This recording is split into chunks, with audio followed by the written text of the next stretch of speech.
Welcome to the One Up Yours podcast for Friday, March 21st. This is Garnet Lee, and since I want to make sure that we don't go any further without this, weekend confirmed. And especially confirmed because Shane is back from Japan. Kind of.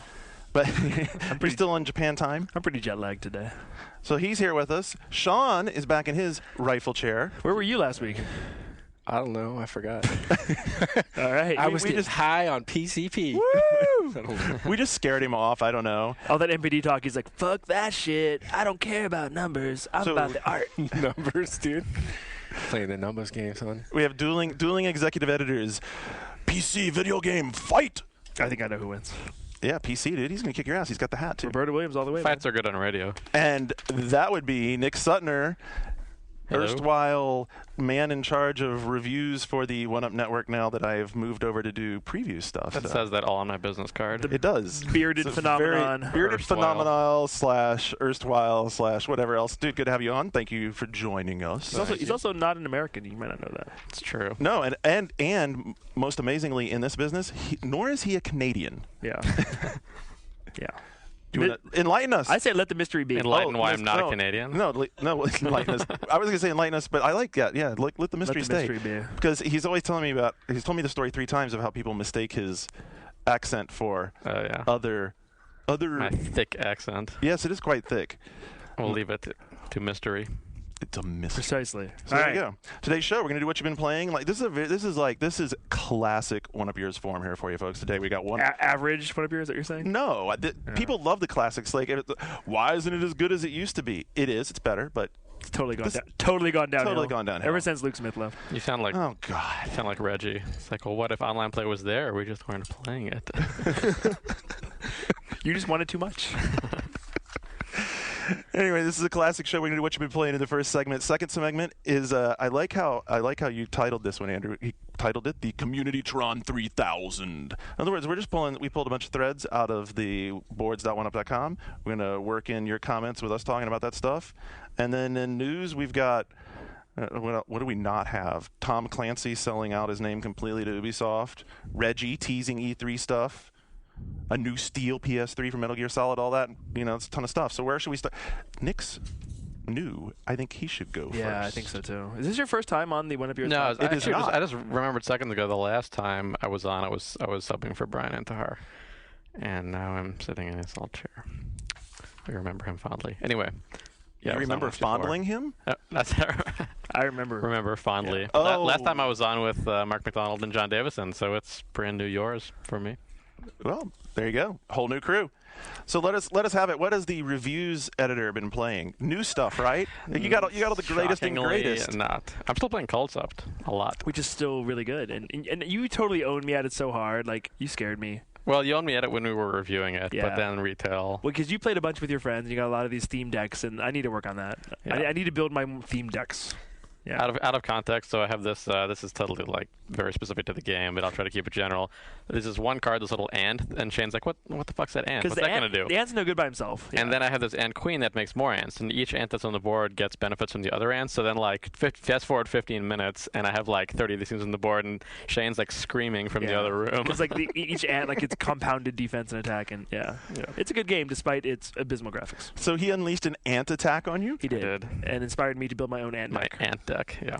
No, but it's great, and it's like I've been playing it since it came out, like many hours a week, and I've only unlocked like 2/3 of the cards. I hope somebody announces the DS version, because in Japan, Sega's publishing it, I think, in like April or May, and it has online play. It looks If the 360 version came over here, I'm right, assuming and it looks DS almost does. exactly the same as the 360 Yeah, version. I was talking to a friend of mine, and I was like, we could play a match on the 360 one and a match on the DS one at the same time. That's a good idea. Through Wi-Fi. And still get in your Entertainment Weekly reading. There you go. Yeah. Oh dear. You guys have never. You might like the Concept, Garnet. I might like the You're concept. old. What the fuck does that have to do? It's kind of for old people. So you're older than I am, and that's why you like it? It's like board games. It's like before Rummy. video games. It's like Bridge. You'll like it. Rook. I don't know. What do old people play? It's like Crazy Eights. We have the weirdest office. We have the guys who are like younger than me but older inside. Then you have me who's like the constant 40-year-old jackass. So it's so true.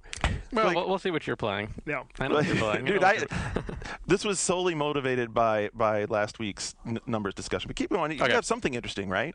Okay, what else? Are you still playing N plus? Still playing? Yeah, I'm stuck. Okay. I think it's 42.4. I'm stuck on. I never did get around to fully apologizing for the Yes, let's hear the this. hurtful things I said about N plus. Like the graphics, no, they're not good. But so when I forced you to watch it for like a minute, did that change your mind? You were like, hey, it's actually a real game. There's something to it, but to me it still kind of looks like a physics tech demo, but it is fun looking. Well, that's what makes the game great is the physics. Otherwise, it's just like a one room kind of load runner puzzle type deal. But I guess there's something there. Something of merit. Multiplayer is wow, fantastic. That's a really strong apology. To clarify my statement in my review, which Brian misquoted me on a couple of shows ago, I did not say that this is the best game since Halo. I said very, very specifically that the offline multiplayer is the best offline multiplayer since Halo. Okay. Which I will stand by. You don't have to apologize for your misguided taste. No, I'm not. I'm yelling at Brian for misquoting me. All you guys were like, oh, yeah, I guess that is weird that he said that. I think Brian probably had the quote right. I'm going to trust Brian on this one. That I wrote, yes. Yeah. That's how it works in the forums, dude. I know what you said. Brian told me. So you've been playing those games for 2 months. What else? Last night I played some Halo 3 for the first time in a while, but people don't want to hear about that. It was really fun, though. They want to hear about it when the new maps hit. Yes. But Which until is on then, Taxi, Which right? actually that kind of inspired me during the day. I was Right. like, hey, new maps. Are the I new maps? saw like 5 or 6 people last night playing Halo 3. I was like, okay, obviously all they have to do is mention it in the news, and then everyone's like, oh shit, I'm going to go play some Halo 3 again. Is that coming out on Tax Day, the new Yes, it is. It is. We have like whole details in the news section. It's amazing. Okay. And then I can talk about Okami Wii. Yeah. Yeah, you can say a little bit about Okami Wii, of course. You've been paintbrushing with the Wiimote. I have. Okami is one of my favorite games, easily. The original. I thought it was just stunning, and it's just this excellent adventure that gets better after every hour. Dude, you're underselling end. that because when we were talking about who was going to take the review for EGM, you were telling me almost that you shouldn't do it because you loved the damn game so much. Yeah, well, it's basically my second favorite game behind Shadow of the Colossus. So I never got around to playing it. I have it, and I was meant to play it, and I guess I'm going to play it here on Wii, but the part that really turned me off whenever I looked at people playing it was like the story seemed so heavy-handed and preachy, and there was a lot of it, and I just knew I wanted to skip. The story is just I about, just knew I wanted to skip all of it. Like seeing the really preachy, didactic, like today from this you learn that it's important to love your family. Blah blah blah blah. Like, no, I don't care. I don't care. I'm a wolf. The story is about things like companionship and like life in this world. So I'm gonna don't already know these things. I don't need to be taught. Yeah, them. but you don't get that from games. Wait, That's I got what it from makes my the story- parents. Wait, did you just say you know something about companionship? Yes, He really likes that cat of his, doesn't he? He does. I do. That's why I haven't seen it in a while. Oh, She hates me actually. She likes Greg so Ford. like you left. Yeah, she's ass. My cat liked Greg too. But Anyway, so the story is not the reason to play Got Okami, creepy right? quick. Is not the reason. It's not the big draw. I like the story a You lot. do like the story. Yeah. All right. I mean, the game's like, first of all, it's like 35, 40 hours long, and it starts out a bit slow. It starts out kind of very traditional adventure game, like in the Zelda mode, and everyone who came out is calling it like Right. Zelda clone. For me, it's far more interesting, like visually and like thematically, and the combat just gets more interesting. It's like the kind of game where you just want to go to the next area to see what it looks like because the art design is gorgeous. And on Wii specifically, it's still a great game. I shouldn't talk about it too much, but it's still a great game. The controls, the actual running around and exploring the world, like with the nunchuck and all that, those work fine. In some cases, it almost like felt better moving around. But the paintbrush mechanics, Which seems like they'd be better on Wii. you'd think so, and it's weird because it seems like there's less of a margin for error. Like it's a little harder to draw quick, like horizontal slash, but it seems to be less forgiving about it, and that it makes the battles like everything takes 2 or 3 more times than it should.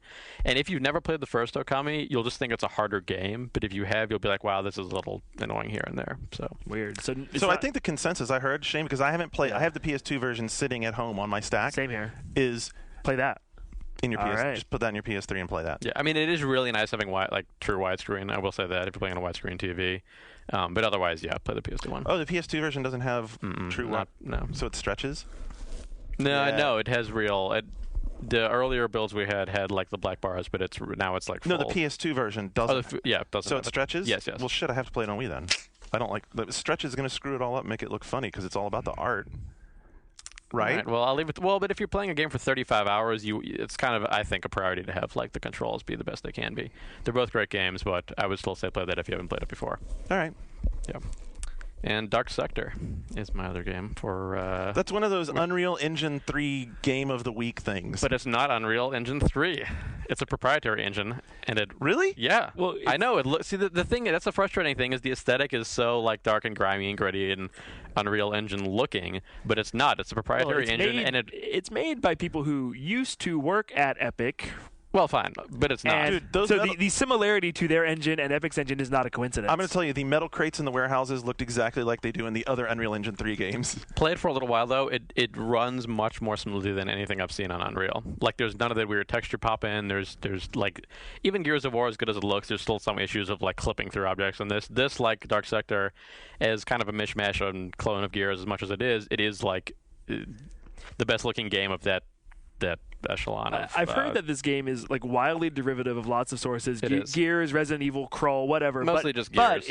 But it still manages to be fun and fresh. Yeah, it's despite fun. being really so derivative. When you say it's derivative of Gears, do you mean you basically just go in, take cover, throw your Crow blade at them, all pop out of that, cover? even the act of like they changed, in Gears you had the active reload where you could like time your reload to get stronger bullets if you hit it at a specific time. This in your glaive, if you like hold down the button and let it go at a certain time, it does 4 times the damage. So like, almost all the mechanics are taken from Gears, and the environments feel like Gears outtakes, but the combat is still. Is that all there is? Is that the sense you get? Because that was like one of my issues with Gears, is that it was fairly monotonous.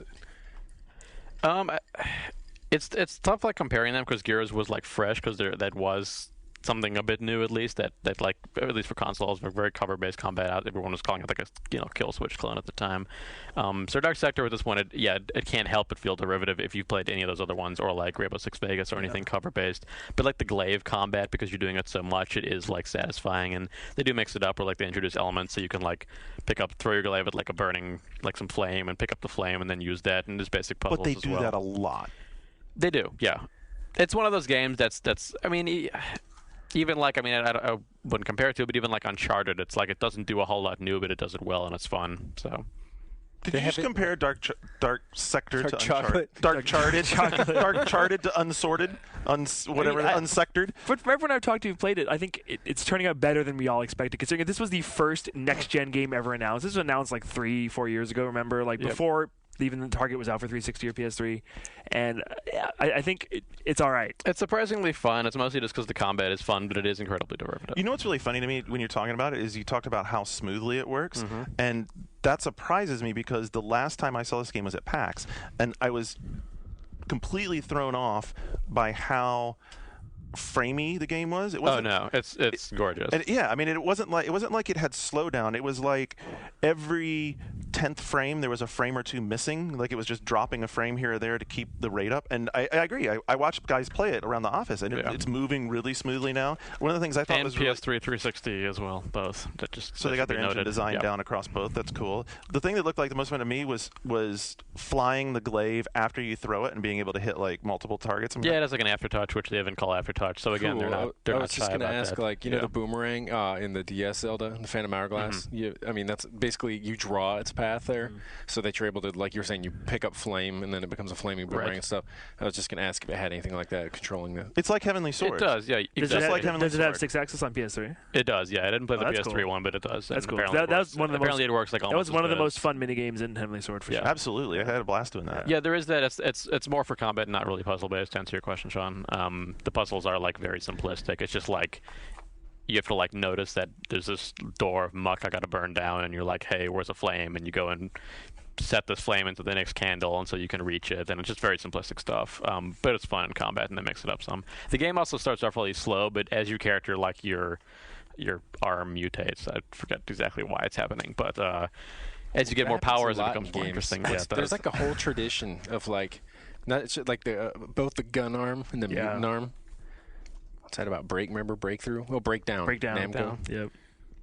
Oh, that actually was pretty cool. It's a Metroid. First person barfing. That was awesome. Fucking David Chen loved that game. Do you remember that? He was all over it. Overrated, that game is. I don't know. Did you play it though? It's funny, Mark McDonald. No. Did you play it? Yes. Okay. After like Mark McDonald, I pulled it out one day. Like we're like, everyone loves this game. We pulled it out. We're like, we're gonna play through this game. We're all excited. We got like an hour in. We're like, no. Are there any other Japanese first-person shooters? That's not even a shooter, really, but there are a few. There are a few, and there are they're a few. fucking horrible. Remember, there was one from Xbox that Che was all into. There's a few bad ones. Really, a different one? That's Well, not what's bad. funny is Dark Sector. It's Well, made like Winback, there was like that was Well, third. yeah, no, that's but they OA. made But they made this one game. It was first. But it's funny. Are you Dark thinking about Sector. the one with the swords?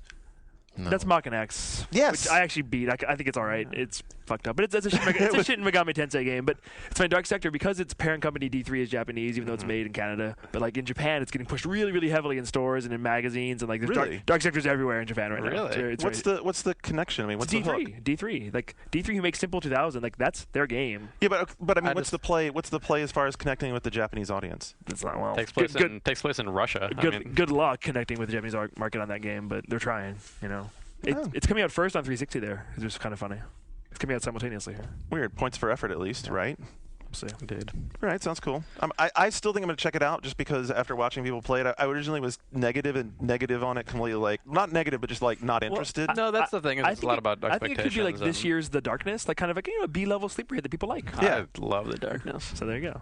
You loved the darkness. I love the darkness. I liked the darkness, but you didn't really love it. I did you? loved like how immersively cinematic it was. Oh, yeah. Even though that sounds really So does this have that lame to quality? say. No, not at all. because every part of the story I saw Dark Sector was very Oh, yeah, story was is very like super cheeseball, Yeah.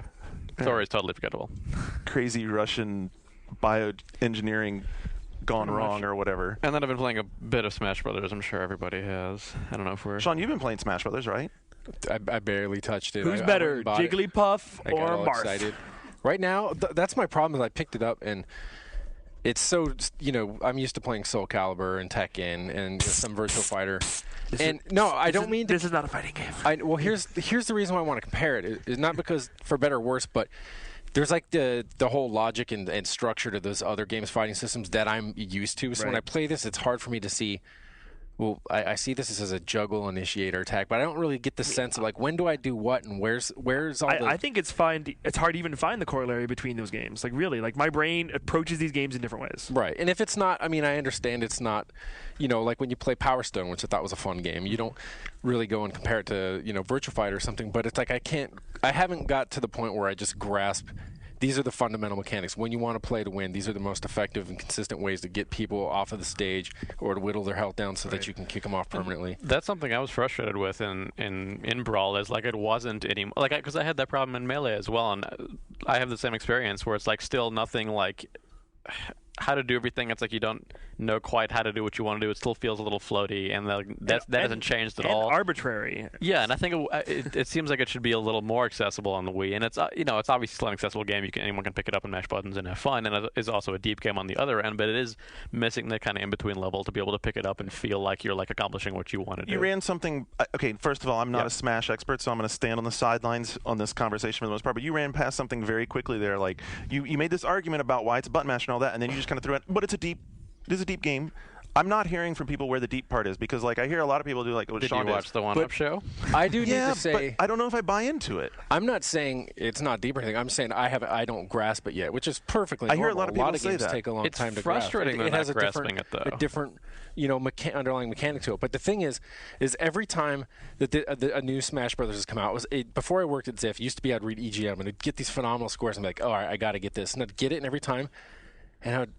Like why am I not getting this? Like I know Shane, why the everyone phenomenal loves this. score? Well, and then I would never, and then they would sit there, and it's like I'm worried that it's going to happen now with this. Not because that part of it's because I don't have people coming to my house, but Right. the online thing is where I was hoping to play it, and that's another. I don't know if we're ready to have that part of the discussion yet. It barely but the even online it has barely got even some- works. I mean, are we going to talk about this later? Or No, we're not. We talked about it last week.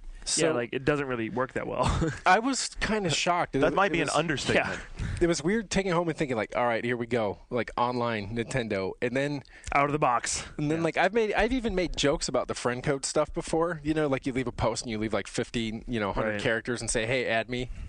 But then like when I was actually faced with it, it's like, what is going on? Is this for real? We were talking And about then- how Nintendo, they view online so weirdly that they have things where you can go online, look at the weather, or vote for who has the best looking Miyamoto Mii, but there isn't something to see what your friends are playing or to invite them to your game. Yeah, they've you know? been dragged just kicking and screaming into the online age. And there's all those old comments before from them during the GameCube era where they were like, the world's not ready for online or whatever. And now they're doing it, and it's so it's such a weird conflicting mess of them not being ready, them wanting to make sure that they're never in a position that Microsoft's in where there's, news segments about the foul things their kids are hearing on the game. But the downside of that means no voice chat. It means if you add a friend, you see they're playing, you can't send them an invite. You can't just join their game. And we talked about the double. You have to go in and turn on Ventrilo or turn on Xbox Live and run them simultaneously, which is what people are doing. Yeah, and we said that there are DS games with voice chat, so it's this weird double standard. Yeah, that's first-party really games weird. with voice chat on DS.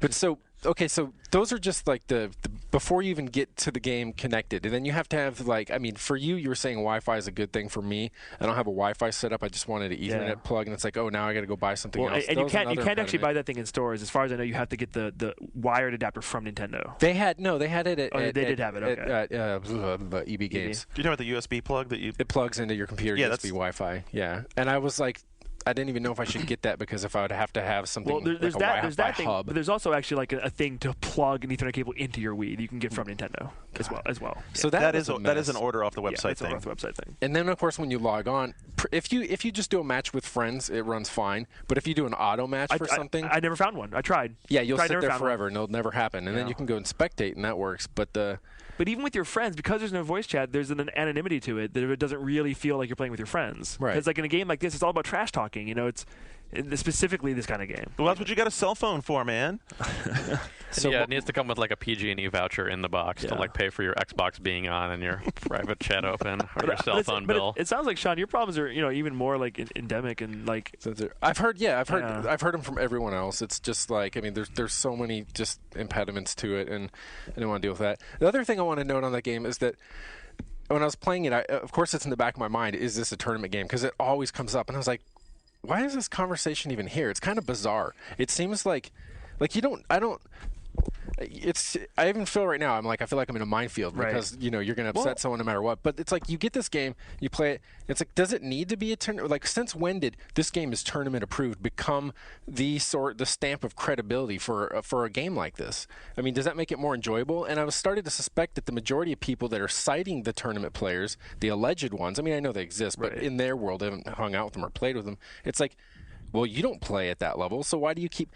You know what I'm saying? Like, if you have fun riding your go-kart, do you have to go and tell the world that, dude, somewhere in Oklahoma, there's a professional circuit of this, and they make, $30 grand a year, the winners. It's like, it doesn't matter. Is it fun to just do it as it is? And I'm sure that the game is fun in that way, For so me, it's kind of immaterial. Part of the reason I always say Smash Brothers isn't a real fighter is when I'm playing this game, at no point do I feel like I have a very wide assortment of moves at my disposal, and it's up to me to successfully use them and react appropriately, and I am in control of the situation. I don't feel that way with Smash Bros. I feel like I'm a goofy. There's a lot of moves. I'm a goofy mascot, but everyone has the same moves. Even though the input is really simple, compare it to say Street Fighter, where principally you might only have 3 really unique moves. Right.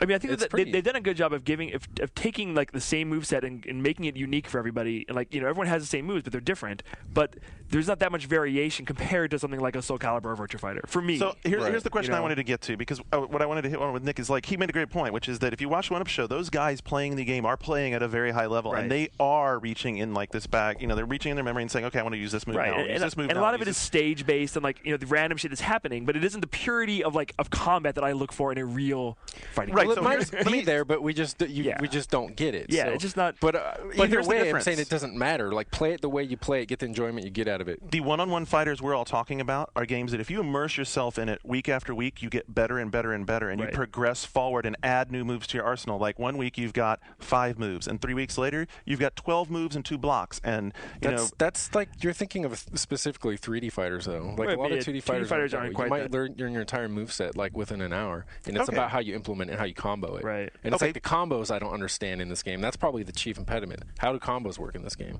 What's a true combo? In fighting terminology, a true combo is one that you can't air control out of it. You can't technically block it once it's been started.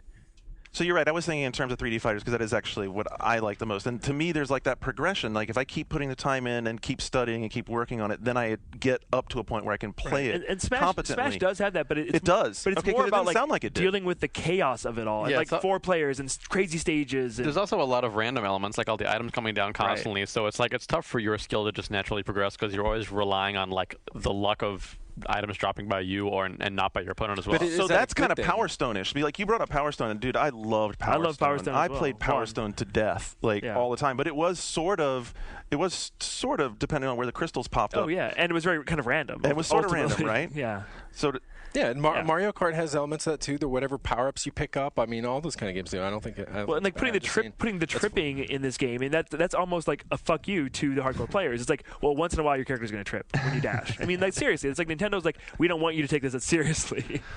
So you do like the game? I do. I like the game. Because I mean, we won't I talk do. about I story do think yet, that it is like not the quantum leap over that we saw between the first one and Melee. Right. But I think there's so much there. You know, like as a love letter to Nintendo, it's amazing and it's just a huge product. But can we acknowledge like that as a love letter to Nintendo, it's amazing? Oh, I mean, yeah. that's what it is. That's what it is, right? That's and I love. I still love Nintendo, Right. and like as fan service, it's brilliant. And as a party fighting game, it's the best one out there too. Yeah. But like, is it as good as Soul Calibur 4 or Street Fighter 4? To me, probably not. I just wish that there weren't those caveats of like as Nintendo fan service. I wish that the fundamental game was like maybe slightly less chaotic, slightly more accessible, and like good enough to not have to put that on it to say it's a great game. Yeah, but it is that is. I know, it it is exists. what it is, Yeah. yeah. yeah, you hate to have a caveat that stuff, right? So Sean, maybe we'll play online one day. I don't know, maybe. If I can get it working, yeah. What else you been playing? I brought home Condemned 2 last night, and I really didn't know what to think of it. I was one of the few people I enjoyed the first one, but this one, I was kind of dreading to play it for one because the first one was so just uniformly oppressive, and a lot of games are this way. They're different from horror movies in that you sit down for 2 hours, you're stuck in this environment. For those 2 hours and then you get out. But I mean, if you keep playing these, I mean, you might technically be all day in this, and by the end of the day, that has a lot more pronounced effect, I think, on your mood. Not fear. I'm not talking about being scared where I'm like, oh God, looking behind my shoulder, but it's like just being in a shitty place for a long Dude, time. it just if you bugs spent you. your It gets sensory under your skin. deprivation, And it's really, tension. Like we were talking Yeah. about that a bit yesterday. It's like I just don't like the feeling of tension generally while I'm playing games. And yeah, you're right. If you're doing it for a long time, and I mean, I played that mostly over a weekend for my review, and the whole time I was like, And it's like, yeah, I mean, and I knew my way around it would be to just play a level each day. To play a level, turn it off. And that worked fine. And that's why, when Condemned 1 came out and everyone was going crazy about how allegedly short it was, I had been playing it for a week and I still hadn't finished it. And I was like, seems pretty Plenty long to me, yeah. But so this time I went in planning on doing that. And then I was like, okay, I did one level, then I did another. Then I did a third one. And I was like, this game is fucking hot. I was like, I really So it's a lot like better. this It's game. better than the first game. And there are a few reasons for this. One is that Monolith is now, with the combination of both Condemned games, but especially this and then Fear, they are masters of the kinetic aspect of games, just creating these really visceral experiences. And that's a huge component in a lot of games. It's one of the chief things that makes Burnout so impressive to people, that differentiated the Fight Night games when they came out from previous boxing games. But just getting, whether it's in Fear, getting the impact of the gunplay, the sense of recoil, that stuff in the environment's blowing up, that people are getting hit, to this, that when someone swings at you, their body just communicates the force. When they hit you, it does it. When you hit them, you just feel like you're beating the shit out of people. And not only it's done visually, it's done through the audio. The audio, I mean, they're like, "Fuck you, bitch!" And Yeah, then they you go hit someone beyond- in the face with like a bat with nails in it. They go And when beyond just the scream- visual part, right? They bridge the whole, there's that whole big discussion about Uncanny Valley, right? Like the closer the graphics get to real, the more separated you get from them. But you're right, because when I watched people playing Condemned, it's like that shit immediately sucks you in so much. Like you said, when you see the bums coming at you or whatever, it's like you naturally just clench Yeah. up, man. You can feel a pucker. It's a good solution too for a controller-based game, because I find that unlike a lot of shooters where I just naturally tend to want to have the mouse, and it just makes perfect sense for just the left and the right trigger.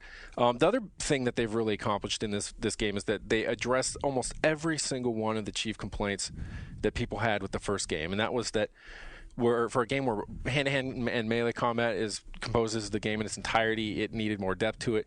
They've had excellent solutions for it. I mean, really good combos. I mean, kicking people in the nuts and switching up to like an elbow to a left and a right and an uppercut, and drawing on games that have done it before, Riddick and Breakdown, but really nailing it far better I think than those. And it has guns too, right? And it does have enough guns to give you the variety, and it's not like Guns are a lot better. It's not you precision. don't find shooting ammo always. right? You still throw them away. You right? can get ammo when you strip it out of another weapon, and then what's rad is when you empty your weapon, you could throw that at someone. So it's like you can hit someone, you can like break someone's nose with like a pistol that you throw at him, and then run up afterward and just kick him in his nuts. And then when he falls over, say you might grab him by his head, and if there's like a TV next to you, you could shove his head through the TV, and they do everything. Okay, in that's the starting game. to sound really fucking cool. Everything in the game is like entirely well. There are some cutscenes and stuff, but for the most part, they do an excellent job of maintaining the first-person point of view, even for very small actions. So it is hokey and staged where you go up to something and press A to do it. But because if you're jumping down something or sliding between something, you puke again. You like you're talking about in Breakdown. You puke in the first game. There's a lot of stuff like that. I mean, just the way that you use your crime-solving devices, Wait, your so Batman is gear. the CSI stuff less boring? Because And that's the next part where they've addressed it. I played 2 levels of Condemned, the first one, and I thought the CSI stuff was just Dullsville. And actually it was. It's like scanning for semen stains gets boring after 5 seconds. There's also right? multiple solutions to this one. There's one earlier on in the game where you're trying to figure out what hotel room you're in, like what number, and the number is missing from the door. Mm-hmm. And talking to the other reviewers, all 3 of us did it a different way. Like one of us. I got mine from the phone. They do see. I just walked down the hall and found the numbers of the other rooms down the hall, and then did the math of Right. which ones. That's down awesome. There, so there's part of the answer, Shane. Yeah, It's not just scanning. It's still to an extent. Like for an example, now you might find a body. You need to observe what he's wearing. If there's anything around, like if something came out of his pocket, if he was wounded, what type of wound is it? Is it a bullet wound? Is it a gash? Is that an exit wound you're looking at? Is there a trail of blood leading to the figure? Was he killed there? Did he crawl somewhere? And then you send that information back to HQ and you're graded on it. But the grade, insofar as I know, doesn't give you any material like a reward or improvement in the game. It gives you an achievement. It also gets, as the game goes on too, it gets kind of arcane, like asking you these questions that, I mean, even if you're paying really close attention to the story, you really won't know what the right answer is. Some of it gets a little subjective, which is weird. But all right, Nick, I got a question for you because when this game came in, Nick came in and asked me, he's like, dude, will you review Condemned 2? And I said, no, I'm a pussy. I mean, that was kind of that was the condensed version. Yeah. I'm like, you don't like horror games? I don't really. I like survival horror games like Resident Evil because they're not. I mean, like Resident Evil is a joke, right? It's fun. Right. Like I have a good time with it. It's funny. Like when Nemesis comes after you, it's like, dude, this is fucking awesome. It's cool. Whereas Condemned, when I was playing it on the original 360, I was like, this game is seriously making me like tense. It's more Silent Hill than Resident Evil, And I liked Silent Hill too. There was something about I played the 2 times I played Condemned. I sat in my house, I turned all the lights off in the house, sat there, the surround sound was really awesome, and it just was fucking with my head so much. I was like, you know what, I'm not enjoying it enough. Yeah. So you played it. You thought the same thing. Sean sounds really excited. He makes me want to go play it again. Would I still not like it? Well, I've also got to say though, and not to give you any expectations for the rest of the game, Sean. But for me, the latter half of the game, once it switches from a lot of those psychological scares, which keep the tension, keep it interesting, to very much like literal scares of things just running at you, the game becomes it's not nearly as exciting and interesting as it starts out. For me, at least, I thought. Right. There's a point in the game where it just switches. I actually compared it in my review as well to. I don't know if any of you guys saw the movie 1408 with John Cusack. It was I did. him in a creep. Yeah. So there's a point in that movie, a very specific point, where he looks across the street. It's like this. He goes in a hotel room and he's locked in there, and it's this crazy haunted hotel room. That's the. Oh, that's plot, one where the basically. dude's locked in the room and he can't get out. Yeah. Right? So Okay, there's a point in the movie where he looks across the street and sees himself in a building across the street, and it's like, oh, crazy. And then a guy comes up behind the guy he's looking at, and he's like, oh my god, and turns around, and indeed there's a guy behind him attacking him, but he's physically attacking him, and that's the point in the movie. And a friend of mine, both of us came to this realization totally separately and figured it out later. That's the point where the movie switched and turned to crap, because then it was all these literal scares as opposed to psychological stuff, what keeps it interesting. It's like once his reality is getting fucked with, and once he's getting hit, then it's not interesting. There's not quite a setup point in Condemned. It's more of a slow progression, but it gets to the point where it's turns into a lot of the fear type corridor shooting guys, and it stops messing with you. Earlier in the game there's things darting across your screen and the little things flipping into your vision for a second, and Yeah, they're nailing all that in the beginning. Yeah, in the beginning is really, I agreed it was really good. I think my answer to your question would be to just play in increments like that. But going forward, and it's hard to make a recommendation to Monolith because they were so good about following feedback on this one, and now I'm like really excited about the series. But there's 2 ways out I see. One is to do what Silent Hill 4 did, which is still one of my favorite horror games of all time, and that's just to provide an outlet. You have a room that for the first half of the game is a window to normalcy. You get out of the shit-stained, muck-covered world that's like going on an endoscope through some diseased organ or something, and then you're this is a place I could deal with. Right. So they could do something like grounding. that, right? And there's another way to do it, and that players can provide that for one another co-op. And that's why I thought Doom 3 was so much more fun on Xbox when you played co-op. So instead of making the multiplayer part of this game, which I heard is fairly broken, if they made it co-op, then you could talk shit with your friend, and that gives you the levity and the break you need. But then you lose the tension as well. Like, I think you could still have it. Like, it was still there in Doom, but if you both get too tense, then you can make a joke, and it's like, it's not as bad. I'm not just sitting in my room in the dark going through another nasty shithole. That would be really fucking cool. Like, to have, like, a really, really cool, like, very tense, like, suspenseful thriller tag game. teaming a bum. Like, you go duck down behind him, I'll shove him in the chest.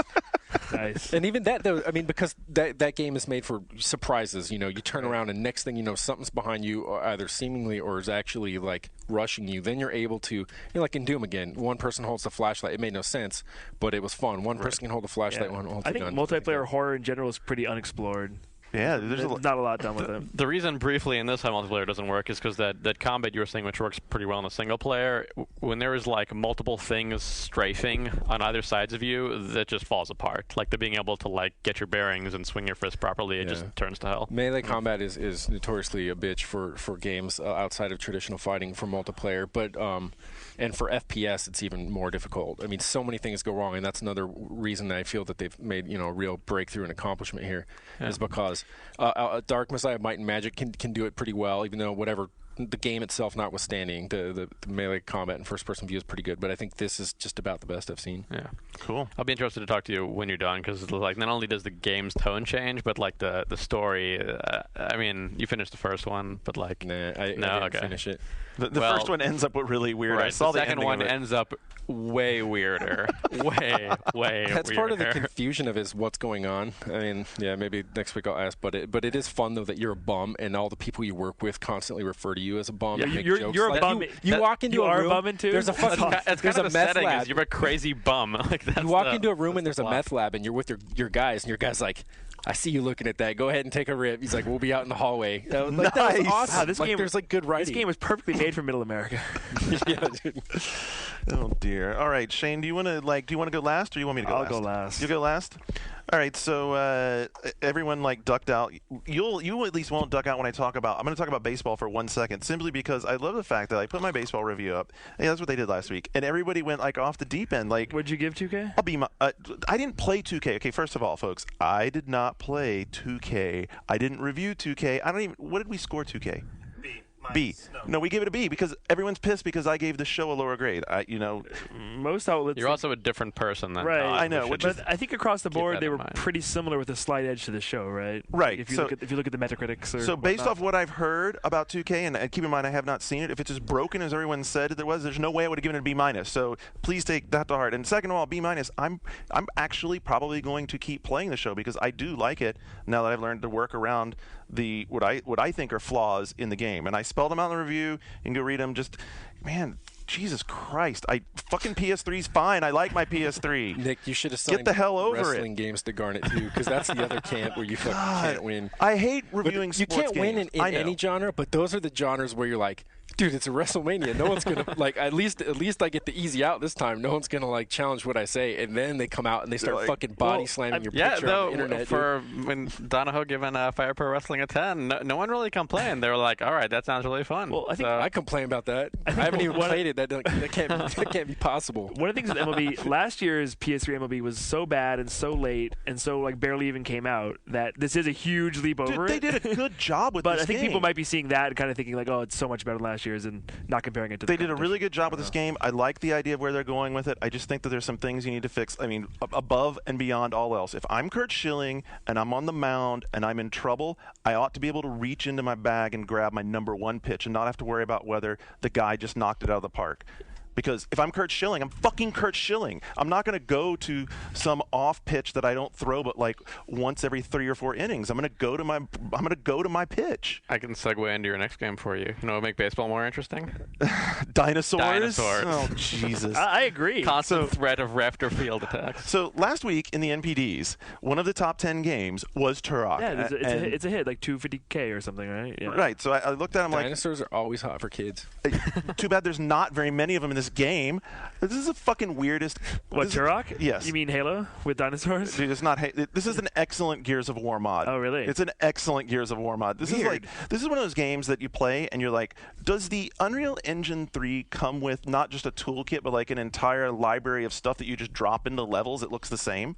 I mean, seriously, within so I've been at about 5 hours or so. Isn't that where about 5 hours is where we're talking about? I don't know where you play it till.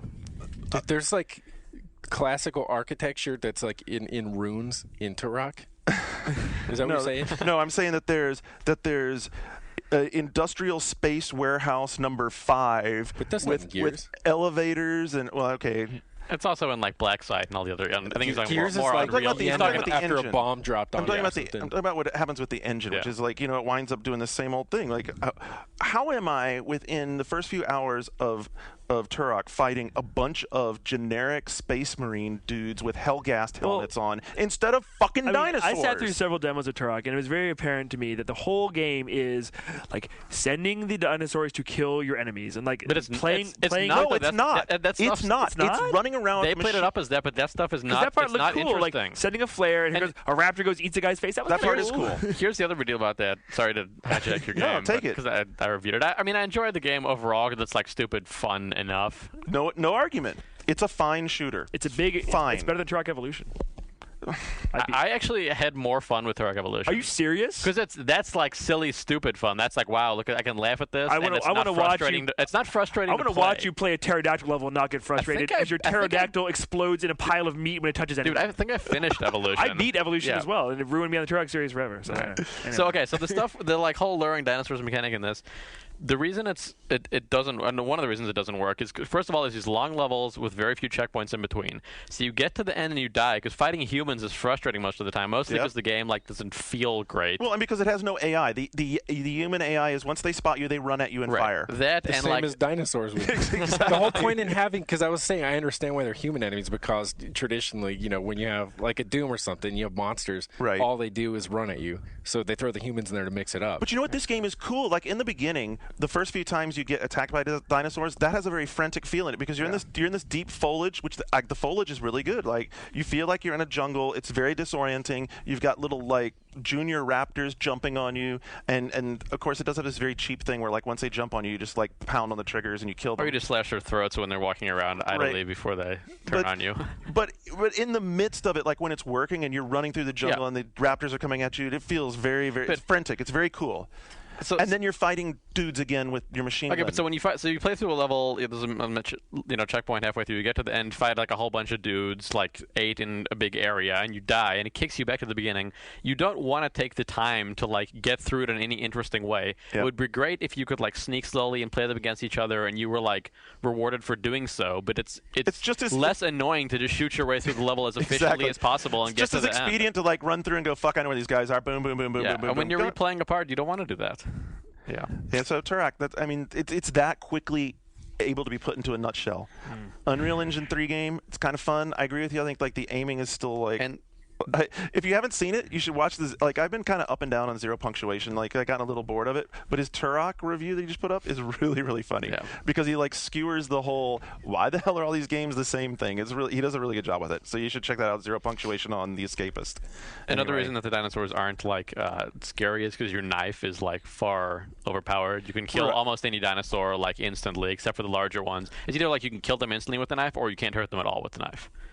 And that's for most of the game. So I don't know. If you get bored sometime and it's like in the bargain bin, sure. If you like shooters, pick it up. Like if you're willing to put up with the aim and not being quite so on. But the frame rate's really good. The frame rate's good. I've had no problem with that. If it had come out last summer, it would have been. Have you played Turning Point? Much more interesting. Have you played Turning Point? I played the preview. This is a far better execution with that engine than Turning Point, and Yes. it looks a hell of a lot more lush. So there you go. That's it. I'm going to play something different over this weekend. I don't know. Maybe I don't know. We have Dark Sector around someplace. No. Oh, you know what I'm going to play? Not out yet. I'm going to go buy Rainbow Six Vegas too, because even though Ubi doesn't love us, I've heard it's pretty cool, and so I'm going to play that. As have I. I'm going to go get that. Shane, bring us home. Well, I spent most of last week playing games I can't really talk about in Japan. I'll get to talk about them. Imagine it's like nothing changes. Shane's back, and he's teasing us about games he can't tell us about. I'll get to talk about the one really big one in a few weeks. And Okay. It's really, really big. And It's Concept DS. Okay, let's just out of the bag. Concept 7. No, it's Was huge. that Bugs Bunny when that dude would go around saying, "I know something, I know won't tell, I won't tell, I won't tell, I know something, I won't tell." Right, I wish I could. Playing in my head right now. Dude, you just stuck that shit in my head too. I know something. I won't tell. I won't tell. It was like great. Elmer Fudd or something. But it was a really crazy opportunity, and like when we were winning, like I wasn't the only one. Like a lot of journalists were there, and when we all get to talk about it, it'll be huge. One game, Huge, I tell you. I went to play Soul Calibur 4 again, and most of us have played that at one point in the last few months, and I got to see some new characters, new modes. Yeah, I played it at CES. I can't talk about the new characters and modes for a week or two, but Okay. just in basic, I'm really looking forward to it. It's coming out in summer. Like we were playing it against each other, having fun. I was like, I wish I could just take this home because I love Soul Calibur. And they're like, you guys will get preview builds in a few months. I'm like, oh yeah, Awesome. this thing's really happening. Like this summer, that's great. You tried online yet? No, the online was not set up, and but. Just as a Soul Calibur fan, I think that a lot of the balance issues that plague 3 are being This is the one that fixed. brings me back. I think it will. I think they're fixing a lot of the balance Dude, problems. they're really like that was one thing they talked a lot at CES is that everything is wide open and they're playing with everything. They're playing with the timing on the reversals. They're playing with every one of the combos. They're playing with all of the stances. They're playing with all of the attacks. Yeah. Are they going? Have you tried Taki? Or are they bringing her back to like? I Soul played Calibur 2 inputs? Taki. I'm not very good with Taki, but she seemed more like 2 in terms of like her pacing and her moves and stuff. By 2, you mean I'm not good- I'm not- mean she was dash in, telly out? Well, they just changed all the inputs. they changed a lot of her inputs for in 3, and that was like the hardest thing for me because you get to the point where it's just completely natural. It's like riding a bike, and then all of a sudden they make a bike where you got to pedal backwards instead, and it does the same effect. And it's like so simple. You're like, well, just learn it, but it's hard. It's easier said than done. I haven't got to play my character because at CES they didn't have Zhang. I mean, I'd love to torment Shane with Zhang. She's back now. Her eyes look kind of funky because like they made them all look more realistic, and her eyes look really huge. Oh, that's a bummer. Will I still be able to torment you with her? Probably. Awesome. She was broken as shit in 3. So yeah, like so. Was Garnet? Were you good? I'm, Was he a legitimate X player? I've knocked off Shane a couple of times. He a couple of 3, 4, 5 times, He's including the an tournament. exploitative player. An exploit? Fuck you, dude. You mean I know how to play my player? I mean, I know how to play Zhang. It requires. What's your typical conditioning?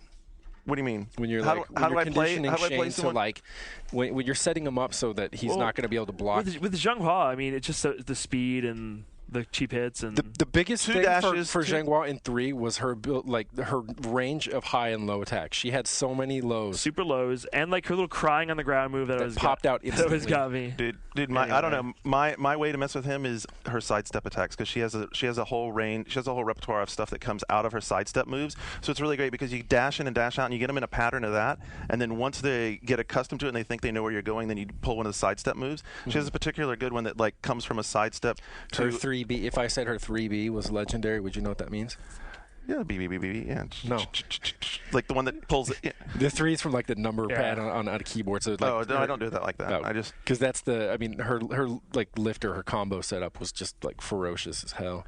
But like I always remember how good the competition is here at this office because when I obviously need to learn my lettering system so I know which ones I'm I'm talking just trying about. to. I've tried to prove to the one that like I was because it's like after 3 I got dropped out of the. I just you were quit no longer playing. you were in but the like 2. circle. I mean, it wasn't like I played a little. You know, how I fucking You were played. You were like hardcore. that. You were probably one of the best. That's for sure. what I was to like Company Heroes or something. Now it was like all I would play was that. But our office competitions are killed me so that- good here that like at this tournament at the event I beat everybody. I beat all the journalists and I beat the director Sasaki in 3 straight matches. He didn't win any rounds, and they were like, "Wow, you're really good." I'm like, "I'm not even the best guy at our office. Like, there's 2 or 3. You're still playing. There's So let me ask you a 2 or question. 3 guys better than me here. Do I need to learn the terminology and all that stuff just to be hardcore? Or can I just play it and learn my moves and be happy with it? You can, but I think to be truly hardcore, I would say the reason you want to learn it is not because you could sound cool, but when you look online and you look for like true combo lists. Yeah. Because in Soul Calibur, finding a true combo can be difficult because of air control and Very of much all so. the other things you can get out of it, guard impacts. I mean, there's different, properties, escape properties for things. So for learning that, it's good. And basics like that, it's just a shorthand for something that everyone wants to know. When you're evaluating your character, I always look at their variety of high and low attacks and how quickly they can transition between them, which is why I love Taki. And then also their 3B. Like Nightmares in Soul Calibur 2 is probably like the best. There was an exploit where you could do your 3B and you hit down and guard at the same time. 2G, and you could, because technically you're supposed to be, if you go for an uppercut, a lifter, with someone, and they block it, they're supposed to be able to punish you. But Right. he couldn't be punished if you got that at the right time. It meant he could do as many combo attempts as he wanted with total impunity, with near total impunity. Whoa, So that's stuff- kind of broken. That stuff's important. I mean, 3 had a few broken things actually between different characters. So. Yeah, I mean, we mostly played. Well, I guess we played a ton. We played a ton of both. Yeah. I played a lot of 2. But I think things are looking really good for 4, so I'm definitely stoked on it. Nice. And the other game I picked up in Japan was The Legend of Kage 2 for DS, which I've been looking forward to for about 20 years. you really like that? I really liked Legend of Kage. You may recall it for. It was I recall a dude that would jump and jump and jump. And if you like that, I don't know why you don't like fucking Smash Brothers. He gets air, they get air. So yeah, Legend of Kage. 20 years later, the sequel here on DS was strangely it's about 16-bit looking playing game. It doesn't use touchscreen for anything really. There's like some magic you do in there, but it's a pretty straight up sequel. Like something you would have played on Super Nintendo. That shit you liked back then because that was like as close to Japan as you could get. I mean, I say that for all of us because it was like this motherfucker throws ninja stars. I think that was in the Ninja Star. It was headband day. around the time it was the era of Shinobi, and like Shinobi, you could jump really really high, and it had all these cool looking trees, and I don't know the new one has some new moves. I'm enjoying. Oh, the I'm baddest enjoying shit, it. He could go underwater and breathe from a fucking bamboo Yes. tube. Oh, That that's was the shit this one right has there, dude. 2 playable characters. You can unlock the original Legend of Kage. I saw Rambo do that. I stole it from It sounds like a Kage. 16-bit Did you call it Tenchu. Kage when you're 12 years old? Admit it. You called it the Legend of Cage. I sure did. I sure called it Legend of Cage. I did. But it is actually Legend of Kage too. And I'm enjoying it. It's very old school though. Shang-Chi song, Legend of Cage. And the other thing I've been playing is Hot Shots Golf 5. It's called Out of Bounds here. I reviewed it, and the retail came out this week. And what's funny is I get an email from a bunch of my friends, and they're like, "Yeah, so we're playing Hot Shots Golf every night, but make sure you log on to Xbox Live voice chat because much like Smash Brothers, Hot Shots does not have voice chat." And Even if you have a Bluetooth headset Oh, also. no. oh no, because it's from Japan where people don't believe in voice chat because they think it's rude They're or too something. nervous to talk. And I think that the Sorry, community. that was bad. I'll apologize for that one. The community in general should be up in arms. The first thing we demand is voice chat in this game because like we have word out of Japan that they're trying to patch it into GT5 Prologue. So okay, they patched it into like Puzzle Fighter. So like they can patch voice chat into things on PSN. There's no reason they can't. So Hot Shots Golf needs voice chat. Next up, it needs custom soundtracks, and then like after that. Rumble would be nice. Doesn't have any rumble, but Maybe they don't want You know- they don't want you to yell at someone when they're teeing up. no. I mean, this game when this game came out in Japan, Quiet. Yeah. when this game came out in Japan, it was such like a disaster that you couldn't even go online and play games. You had to apply for a tea time and come back later. Yeah. So they fixed that, and now in America, it's a regular online mode. You can go out and play, but it needs to be more modern. But they still have the scheduling tournaments, though, right? You can create tournaments, but you can also just play regularly. You know, I've always loved Hot Shots, and I played I don't know whether that or Luminous is my most played PSP Well, dude, this is a game. great. Like the advanced swing is awesome. It's the best thing that's happened to Hot Shots in years. It's Yeah, so I'm really torn. good. It's got another button. It is, but it really helps the game out. It I don't makes know. it more fun. I thought I was like looking forward to this because I was like, I haven't played a Hot Shots since 3. I'm excited to get back into it, and I played it, and I was like, it's Hot Shots exactly. And I thought it'd be refreshing going back to it, like the simplicity of it, but. There's Hater. definitely a golf Yeah. fatigue factor, though. No way, man. It's so just fun and accessible and easy and. Do you I don't like know. real golf by any chance? No, I only tried real golf once. I got really drunk and had more fun just driving the golf cart. I like putt-putt. I also wish that this game had putt-putt. There's a good putt-putt we should all go to. should An go. office bonding. Dude, thing. I'm that's a there. good- I love I know a putt-putt. great course. All right, when we come back, we're going to bond with the community by getting back on track with the community segments. Don't go anywhere. We'll be right back with the Community Tron 3000.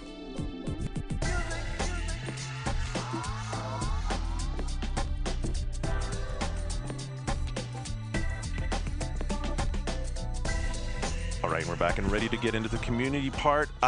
Nick, I'm going to give you a gift. There was something about Turok you wanted to tell people that you were just saying. Yeah. I'm gonna throw that to you so you can throw that in real quick. I'm on the spot. Okay. One other big problem with the game is you have these annoying AI partners who aren't useful at all. They don't help you at all. All they do is kill the tension. If you were by yourself in a jungle, like completely by yourself with no other humans versus dinosaurs, it would be sweet. Like the hunting aspect would be sweet. Then, or even with the humans. But you don't want to be there with Ron Perlman? No. Dude, it's fucking Ron Perlman. And he's terrible. He is pretty bad. Yeah. But Powers Booth was good. And the other thing is, I know what I'm playing over the weekend. I completely forgot.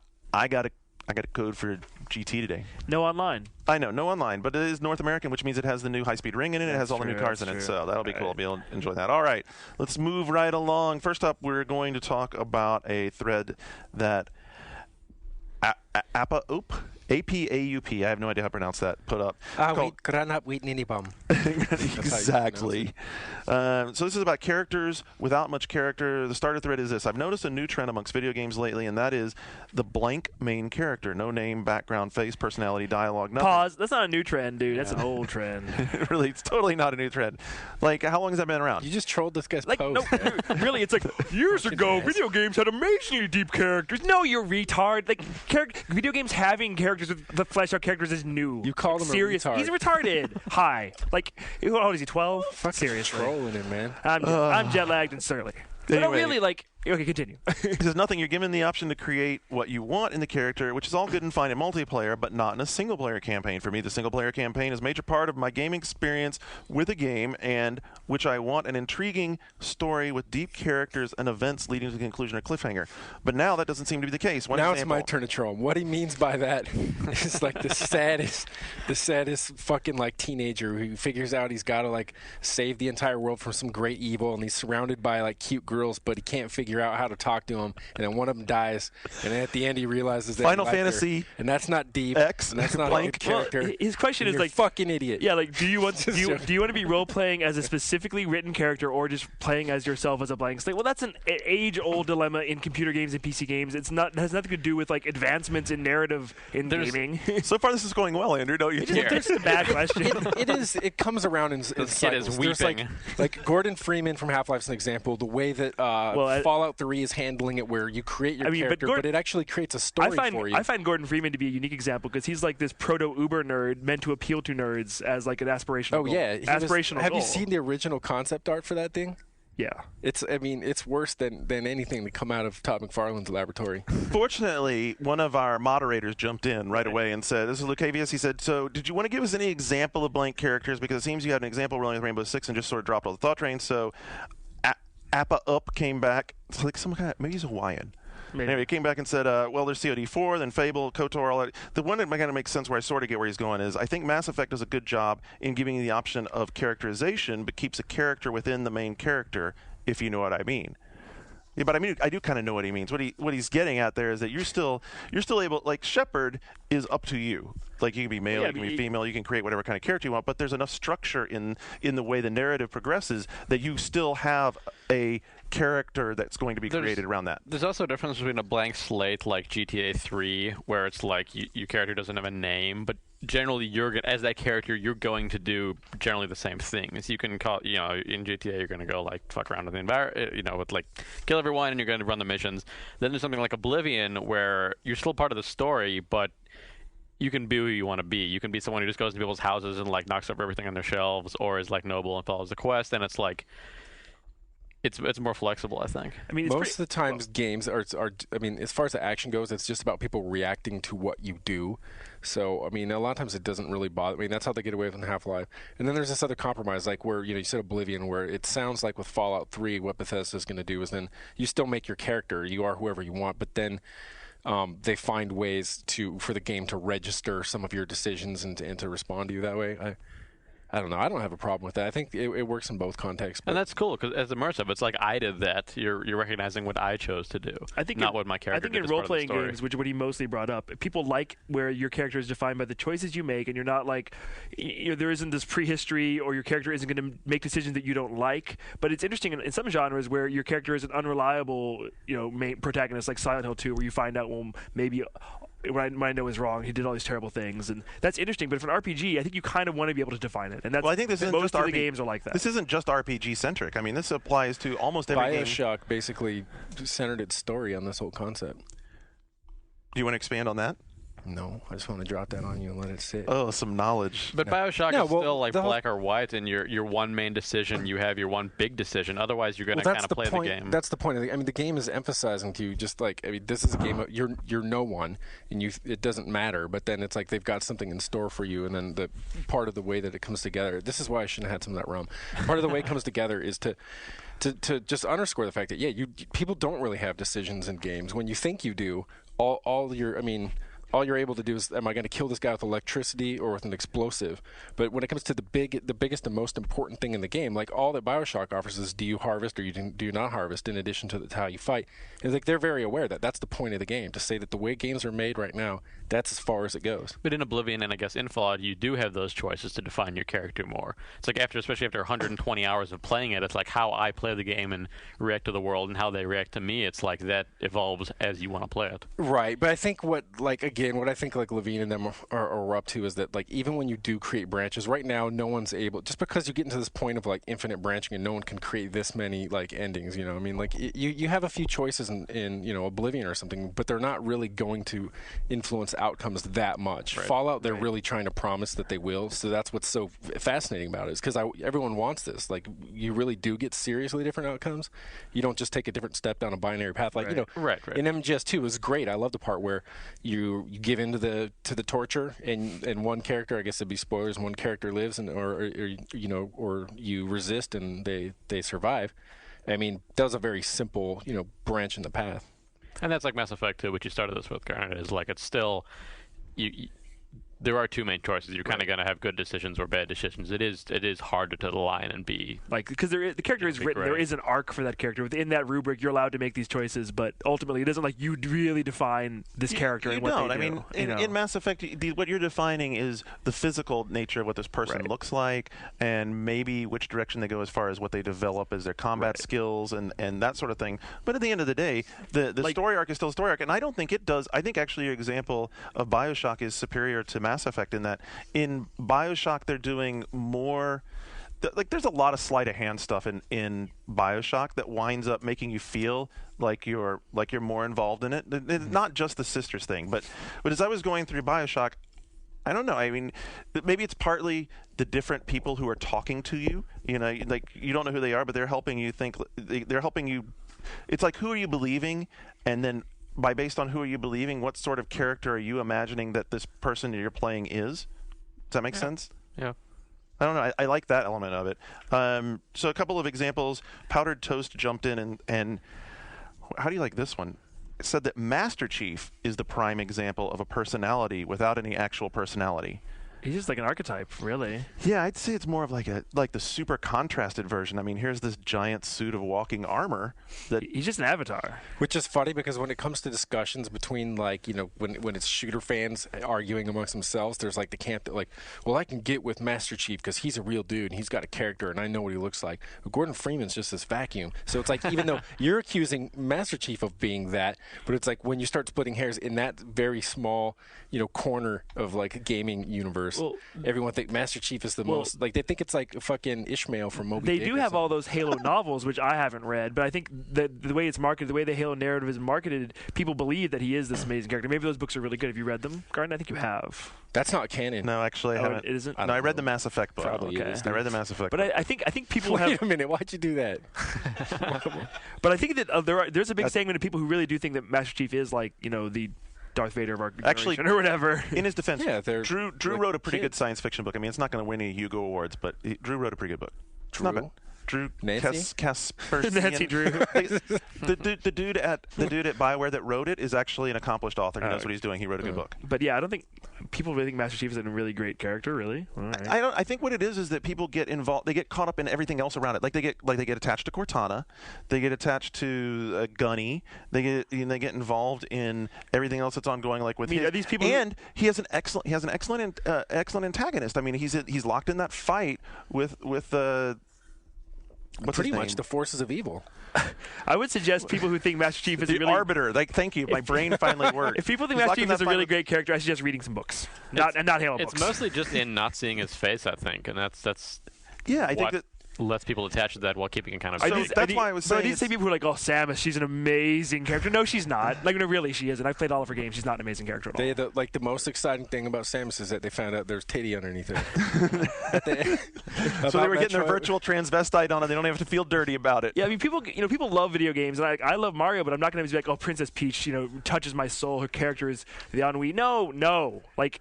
Pick your battles, people. Like, there are video games with better characters. I think it is with Master Chief. It's like people are fond of the experience they have playing it and what it feels like to be what they were doing, and it's like that's Master Chief. So he's cool then, because you fucked up a bunch of purple things. Because I'm Master Chief. No, I think you totally nailed it. That's it. So to bring this back, Karzak the Destro. He wrapped it up this way. He said there's two examples in that we were mixing them and that you should be more clear about. There's two ways to blank slate characters being successful. The first one is the BioWare method, which is dialogue options and that you still get to like shape your character, but basically they're doing like the D&D kind of approach to it. And then there's the Valve example, which is like the Gordon Freeman deal. And he says that Half-Life 2 and Portal is very immersed in the world for precisely that reason. There's to say that I don't like predetermined characters who have interesting personalities, but I think that both approaches are valid. And he's saying that like Gordon, you become Gordon, and again, you're involved in it because all these people are interacting with you directly. Like you build, it's not Gordon's relationship with Alex at the end of the day, it's your relationship with Alex. It's also, I mean, the thing that works in those games, I mean, this goes for Master Chief as well, is that it's the way that people are treating you in the world. And I was thinking the difference because I was like, I was just talking about Condemned, and part of the thing that's cool is that there is some backstory to it, and then they could play with it because the fact that you were like, for whatever reason, I'm trying to figure it out, you're a bum. People are able to like have fun with that. And Gordon Freeman or something or Master Chief, it tends toward hero worship. It's like, oh, everyone gets quiet. Here he comes in the room. That's the guy who killed a million Covenant or something. But I think even when you're not saying something, just the way that other characters in the world react to you, that communicates character just as effectively as seeing a cutscene of your guy saying things. Most definitely. Agreed. All right, so over on Gamma Sutra, and we think that, Christian, we think you wrote this, and if you didn't, then please correct us. We think that Christian Nutt put together this little essay on 20 essential Japanese role-playing games, and this was thrown out there as a sort of if you go to Gamma Sutra and read the whole story, they have a very long intro about why these are relevant to the video game culture and role-playing games in general.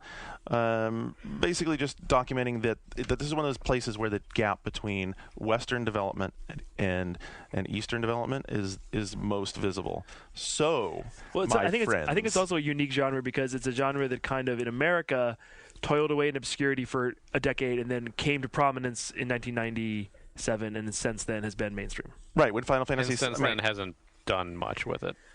There's been evolutions and much more action-centric and Western people getting involved. What do you mean since then hasn't done very much with it? I mean, it's evolved less in the last 10 years than it did in the first 10 years. No, really, go ahead and defend that. I want to hear it, because that's what people are going to ask right now. What do you mean no one's done anything with it since Give Final me one Fantasy interesting Japanese RPG. It still comes from Dungeons and Dragons, though. I mean, Final Fantasy Wizardry and Final Fantasy X was the last Japanese RPG I played, like, in its entirety or for any extended period of time. That game is 7 years old. Okay, so... Which one?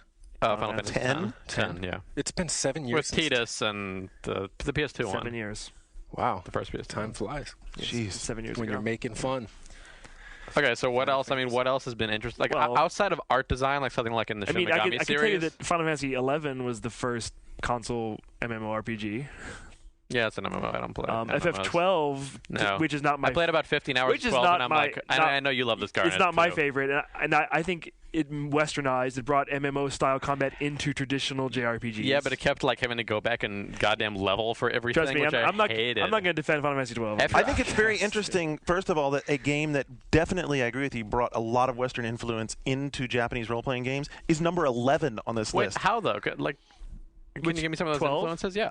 Specifically, like the fact that combat it doesn't cut away to a separate battle screen. Combat takes place on the field.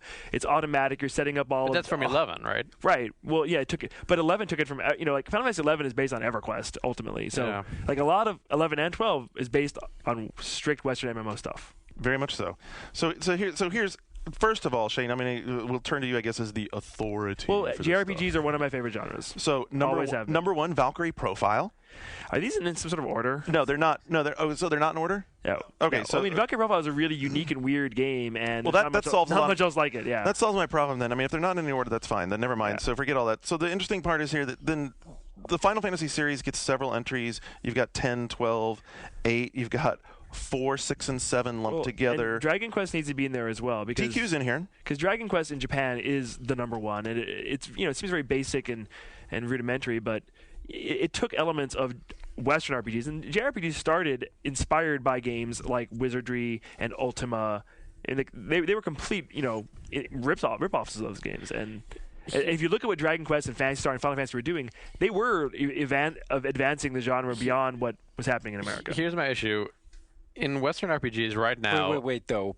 You're just, ignoring Fallout and all this other stuff, though. I mean, Fallout, you have to look on PC. Don't look on, right. there weren't very but when did Fallout 1 come out? 1989 or something? With Fallout 2? I mean, I don't know. I mean, I'm not Dragon an expert on Dragon PC Quest was RPGs 1983. Either, but I have a hard time imagining that all the time that, Final Fantasy came out, that RPGs, Western RPGs were just dead or, stuck in a rut. No, but I think that... Dude, they weren't at all. Right, Ultima, and I was playing the Elder games. Scrolls, dude. I mean, even as Daggerfall, Arena was like even 1993, but even I'm saying if it seems dated, that's the thing. Right, I mean, think of how much further along, the Daggerfall is. What about the Diablo and Diablo 2? I think there's been a lot of cross-pollination between the East and West all along the way, and that's what keeps it interesting is how different they are.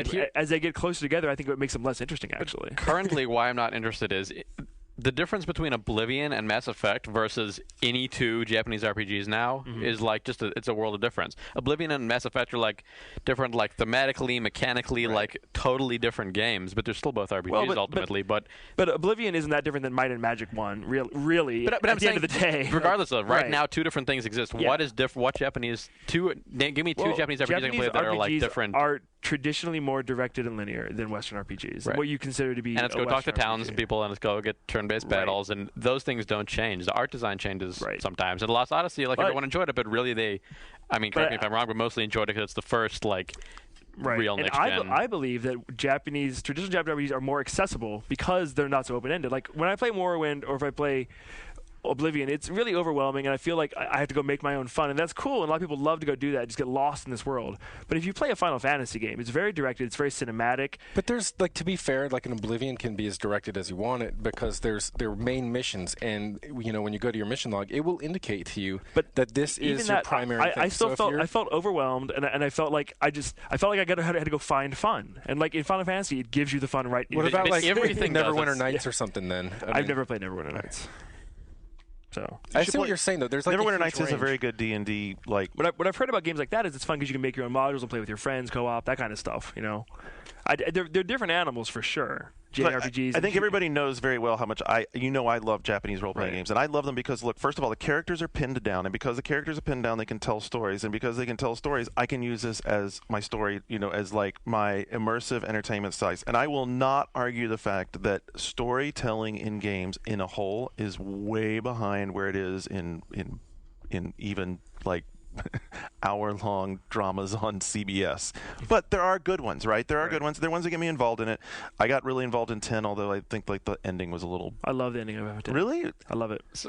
So what are the other reasons, though, besides those structured characters that you can attach onto and they're not flexible? I want because when I sit down with a Japanese role-playing game, I want characters that grab me and get me involved and pull me into the storyline, and then I want a storyline that's I want them to go one of two ways. I want them to go to I want to make me think 12 is really cool because it has this cool political intrigue and it has this very high concept sort of. They broke the mold of a bunch of 14-year-olds, even though they're kids, even though there are a bunch of kids playing it, outside of Balthier. The kids are just the lens that you view a much more complex and adult story. Right. So I want them to go that direction, or I don't mind also if they go off the deep end of just completely crazy. Japanese. Did you ever play 10-2? 10-2 is ridiculous. It's fun. 10-2 is awesome. It's fun, I love 10-2. I also like the dress figure. What is the complex story concerned with? What is in 11 and 12? In 12, yeah. What is it? Means warring factions and. So you get two countries that are at war with each other, and another country that's caught in between the two of them, and it's the plight of how that country is manipulated between the two factions for advantage, since it's in the middle ground between the two battlefields. It's very political, really. I didn't find it that engaging, and I usually love Final Fantasy. So. Right, and how they were trying to get within the anyway. But on, so you're still on story though. Yes. Like outside of that, outside of the fact that the story is defined, what else? For me, it's combat, because I traditionally like the balanced, strategic, and turn-based combat of JRPGs, where I don't like I'm swinging an axe in a dumb way. I'm playing Dungeon Master in combat. Like, I've played so many first-person shitty US RPGs where I feel like I'm blindly like swinging a cudgel at a kobold. And but you've also played the Japanese Kingsfield too. Well, and that's a direct rip. Yeah, and those are all inspired by the really old, antiquated battle system. But this is what this is breaking down to Oblivion's is still taste, using. though. Really, when you're talking about that, I think I don't know if I'm speaking for Nick, but when I look back now on my experience with the Final Fantasy games, I don't really remember that there's any game there. I remember reading a whole bunch of story, and the only game I actually remember is either walking to a battle or a battle screen. So it's like if you stripped all that out and looked at what is actually the game, it's like, this is pretty crazy. I mean, that's the thing for me. So while it might be, clumsy, beating a skeleton with an axe or something in Oblivion, it's kind of like that or the other. I mean, I'm not super happy with anything. But that's why I'm looking for some solution. I'm hoping someone finds a new solution. But I think when people bring up the Western RPG versus JRPG, they think of like turn-based Final Fantasy versus Oblivion, and Japanese RPGs also encompasses action RPGs, and they've gone so far with that, and like way further than America really did, and I think that gets underrepresented. And they're very good at incorporating high concept stories within those. For instance, and a game like Yakuza is a Japanese RPG. We bring that up. I mean, it is. It's a JRPG. It really is. I was going to talk about that one. The other one I want to talk about is Vagrant Story. I'm stunned that Vagrant Story is not on that list, given the caliber of what's on here. If you put 12 on there, Vagrant Story should be on there. Absolutely. Sure. I mean, Same guy. How fantastic was? I mean, it did all those things. It did combat. It did the system of having to balance the weapons. But like the minutia of Vagrant Story reminded me of a Western game, and I didn't like it because of that. Because there was so much when I'm doing 0 points of damage against a boss because I didn't forge the right weapon. Yeah, so I'm annoyed. I got halfway into that and could not get past a lich because I had the wrong set of forged It had the inaccessibility of a hardcore Western. Okay, so how about the other sort of hybrid like a Star Ocean? Because Star Ocean, I was also stunned that Star Ocean's not on here. Well, Star Ocean's been a B-level series all along. Like I don't think it's a B-level series. Yeah, I feel it has. Dude, I don't think it's a B-level series. I never played the first one, but the second and third, which I played, were good, but they had flaws, But all these as games a have flaws. Yeah, they all have flaws. As representative of part of the Japanese role-playing game spectrum, they have a very interesting niche in that the combat is active, in that you're running around the field, you're controlling one character, but the other characters have AI. I wouldn't put a Star Ocean in my top 20 Japanese RPGs. Parasite Eve should be on here.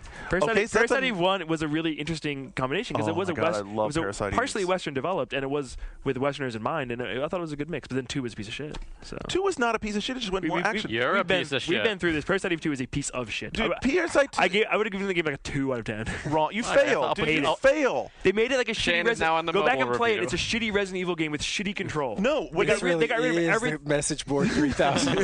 Dude, what they did was they did the exact same thing. The music, oh my god, the music's bad. Okay. What they did was the exact same thing you were happy with other people about doing, was that they took an idea and then they started evolving it and mutating it into something else. They took it towards mutated is right. You guys have been listing all these things, though, that were true 7 years ago. Right. Like, what are you saying? What have you done for me lately? Well, the problem is... Yeah. Dude, 7 years ago, I was 33. I was a much younger man. The biggest thing to happen in JRPGs in the last 10 years is Kingdom Hearts. Completely. Kingdom Hearts is an action RPG through and through. You mash through it. It's not on that list. That's not on here either. It's not on that list. God damn it. You know, take it or leave it, Kingdom Hearts. You either feel one way about it, but that is huge. And I'd say something like Persona 3, which came out recently, like... That's a very classic, traditional style that's been, it's been evolved stylistically. It's a little more sophisticated. Yeah, you just keep saying things like classic and traditional, but I don't want that. I want a new, interesting... Well, FF12 is about as crazy. Well, and Guardians of Pokemon. Pokemon is as traditional as you can ever get, and it continues... And it's not on this list. That list, though, is weird to look at, because I scanned it, and I don't even like these kind of games anymore, and I recognize everything on there. It's like, let's do the top 20 3D fighting games. Right. It's like the top 20 most well-known. But Pokemon it's like... No, it's not just that there's so few ones, and everyone is so... Like, there's such a general consensus on the ones that are good that... Pokemon is huge because Pokemon has indoctrinated millions of children to play the most hardcore of old school JRPGs, and they have this on the back of their head. Whenever I go back and play Pokemon, I'm like, damn, this is as archaic as Dragon Quest, and kids eat this up. But beyond that, it establishes an understanding of the way those systems work. I mean, if you've played Pokemon, kids have been brought up playing Pokemon, they can immediately switch to Dragon Quest. It's no problem. Straight to Persona 3. Shoot them in the head. Yeah, I mean, like the the first serious, like the first RPG I remember playing was probably like Ultima. I played an Ultima or Wizardry, and I was really confused. And like when I first started playing these games, like hit points and random battles and saving, it was all very strange to me as a child. And like now these days, it isn't that weird to kids because of Pokemon. All right, I'm going to keep you guys confused with another of these sort of listy sort of things. Famitsu had recently, about 3 weeks ago, in their weekly magazine, published their top 25 rated games of 2007. Highest rated. Yes, so like they use 4 reviewers. Top score you could possibly get is 40. There's so much Japan in this episode. I know. Podcast. Well, it's because Shane came back from Tokyo. It's sort of brushing off on us. I don't know. I just had to point that out at least. So I think what's interesting about this is that for all of the ranting and raving we do about like the division between development from one side of the Pacific to the other, it's becoming closer than you ever thought, because there's definitely an appreciation, at least a critical appreciation, for Western developed games there. In the top 25 here, there are a number of actually 360 games. Kotaku, where I first picked up on this story, had it like, well, we're surprised. We shouldn't be surprised because the quality of the game is there. What's interesting is that Famitsu really recognizing them. In the number 2 position was Oblivion. In 5 and 6 was the 2 different next-gen versions of Call of Duty 4. Grand Theft Auto San Andreas was in the 4th position. God of War, Halo 3, Uncharted. Wait, these all came out last year in Japan? Yeah. Mm-hmm. Do you have the... That was a hell of a year in Japan. Assassin's oh my God. Creed. Do you have the... Forza Motorsports too? I mean... my question, do you have the accompanying sales figures? No. No. Who cares about that? We're not talking about sales. This is critical reception and... Famitsu gives good Western games good scores. Because this is... News 11. Well, it's kind of interesting. I mean, that their critics at least are... Because it would be like they could say the same thing. Like if I put out a list and they had a bunch of Japanese shit on there, well, actually it would. To be honest, like Super Mario Galaxy was my game of the year from last year, like hands down above everything. But I mean, if there's, I don't know, like if there's Final Fantasy expansions for your response to it, Shane, is it epitomizes why I wanted to bring this in there. Is that the response immediately is, hey, none of these fucking games sell in Japan. I mean, there've been a few that have. Like GTA has succeeded in Japan in the last 5 years. But the lion's share of these games do not sell. The off-sided Medal of Honor Rising Sun. Yeah. So where's the disconnect? It did really well. Where's the disconnect between Famitsu, which is critically saying, "Hey, these games are good"? Like, I was the one that was surprised me the most was honestly not San Andreas, because I can get that the Japanese consumer would see the interesting part of the story and getting involved in that. Mm-hmm. What surprised me most was to see Call of Duty 4. I'm going to say no. Maybe the first-person shooter thing, that should be absolutely surprising. But the no is that despite the inability of Japanese citizens to possess real firearms, they are completely not everyone's. I'm generalizing, but there's a section of the population that's completely insane about it. Like of course, you could buy airsoft guns, yeah. But you go to Hawaii, and there's like on Oahu, there's such a big business that there's tons of people. In Vegas, when there's people walking down the street and it's like slapping the flyers, but it's for like titty in your hotel. Right. Here, it's for go and shoot real guns. But everyone's I saw so many people like, oh crap, like let's go do that. And I walked by, why don't you give me a flyer? They just assumed I don't care. But so I think that with that gun culture that they have there, kind of like a vicarious gun culture. Yeah. I assume that because all the weapons in there are based on real world models, stuff that people are hearing about. Hey, Japan has got people in Iraq. I mean, in Afghanistan as well. So it's not so surprising to me that they would be interested in the themes and content of the game. But first-person shooters have never been commercially successful in Japan. I mean, but a game like Halo 3 did. Halo 3 outsold Lost Odyssey in Japan. And that's big, actually. That's sad, actually, because that tells me that there's enough 360s out there to sell that many Halo 3s, and that not as many people want to pick. But wouldn't you rather Halo 3 be influencing Japanese development than Lost Odyssey? Right, because Lost Odyssey is just like a mirror image of something that already existed.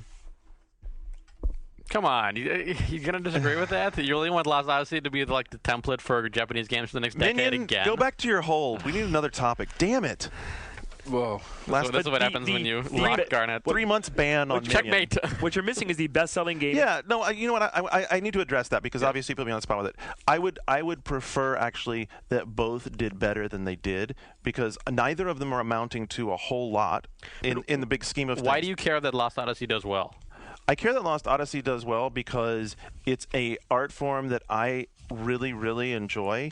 And when Sakaguchi can't bring together if Sakaguchi can't bring together the right team anymore, and he's lost his edge, I mean, whether he's lost luckily, his edge or not, then it's a big hit in the West, so a sequel seems like hopefully a done deal. guarantee. But I'm saying the best. I don't know who to turn to anymore for that. I like those. I wanted to see the storytelling continue to evolve in that genre, and instead it continues to fragment and get more more niche driven. It's going niche. If you like some more niche, you should play some Xenogears, really. But I'd say the best-selling game of last year in Japan was Monster Hunter Portable 2 for the PSP, and the updated version comes out next week, and people are already lining up in Japan. It's ridiculous. And last but not least, we're going to turn to a right in our pocketbooks, very topical with the American economy subject, which comes from Mabui, which is it costs millions of dollars to produce a blockbuster movie, sometimes hundreds of millions by the time it reaches DVD. It usually hovers around $10 to $30. That's to the consumer. And it doesn't take long for the movie to drop into the bargain range where normal people would buy it. I know you might say, hey, my video game offers me 20 hours of entertainment, and a movie offers me 1 to 3 hours, yet the cost of production isn't much different.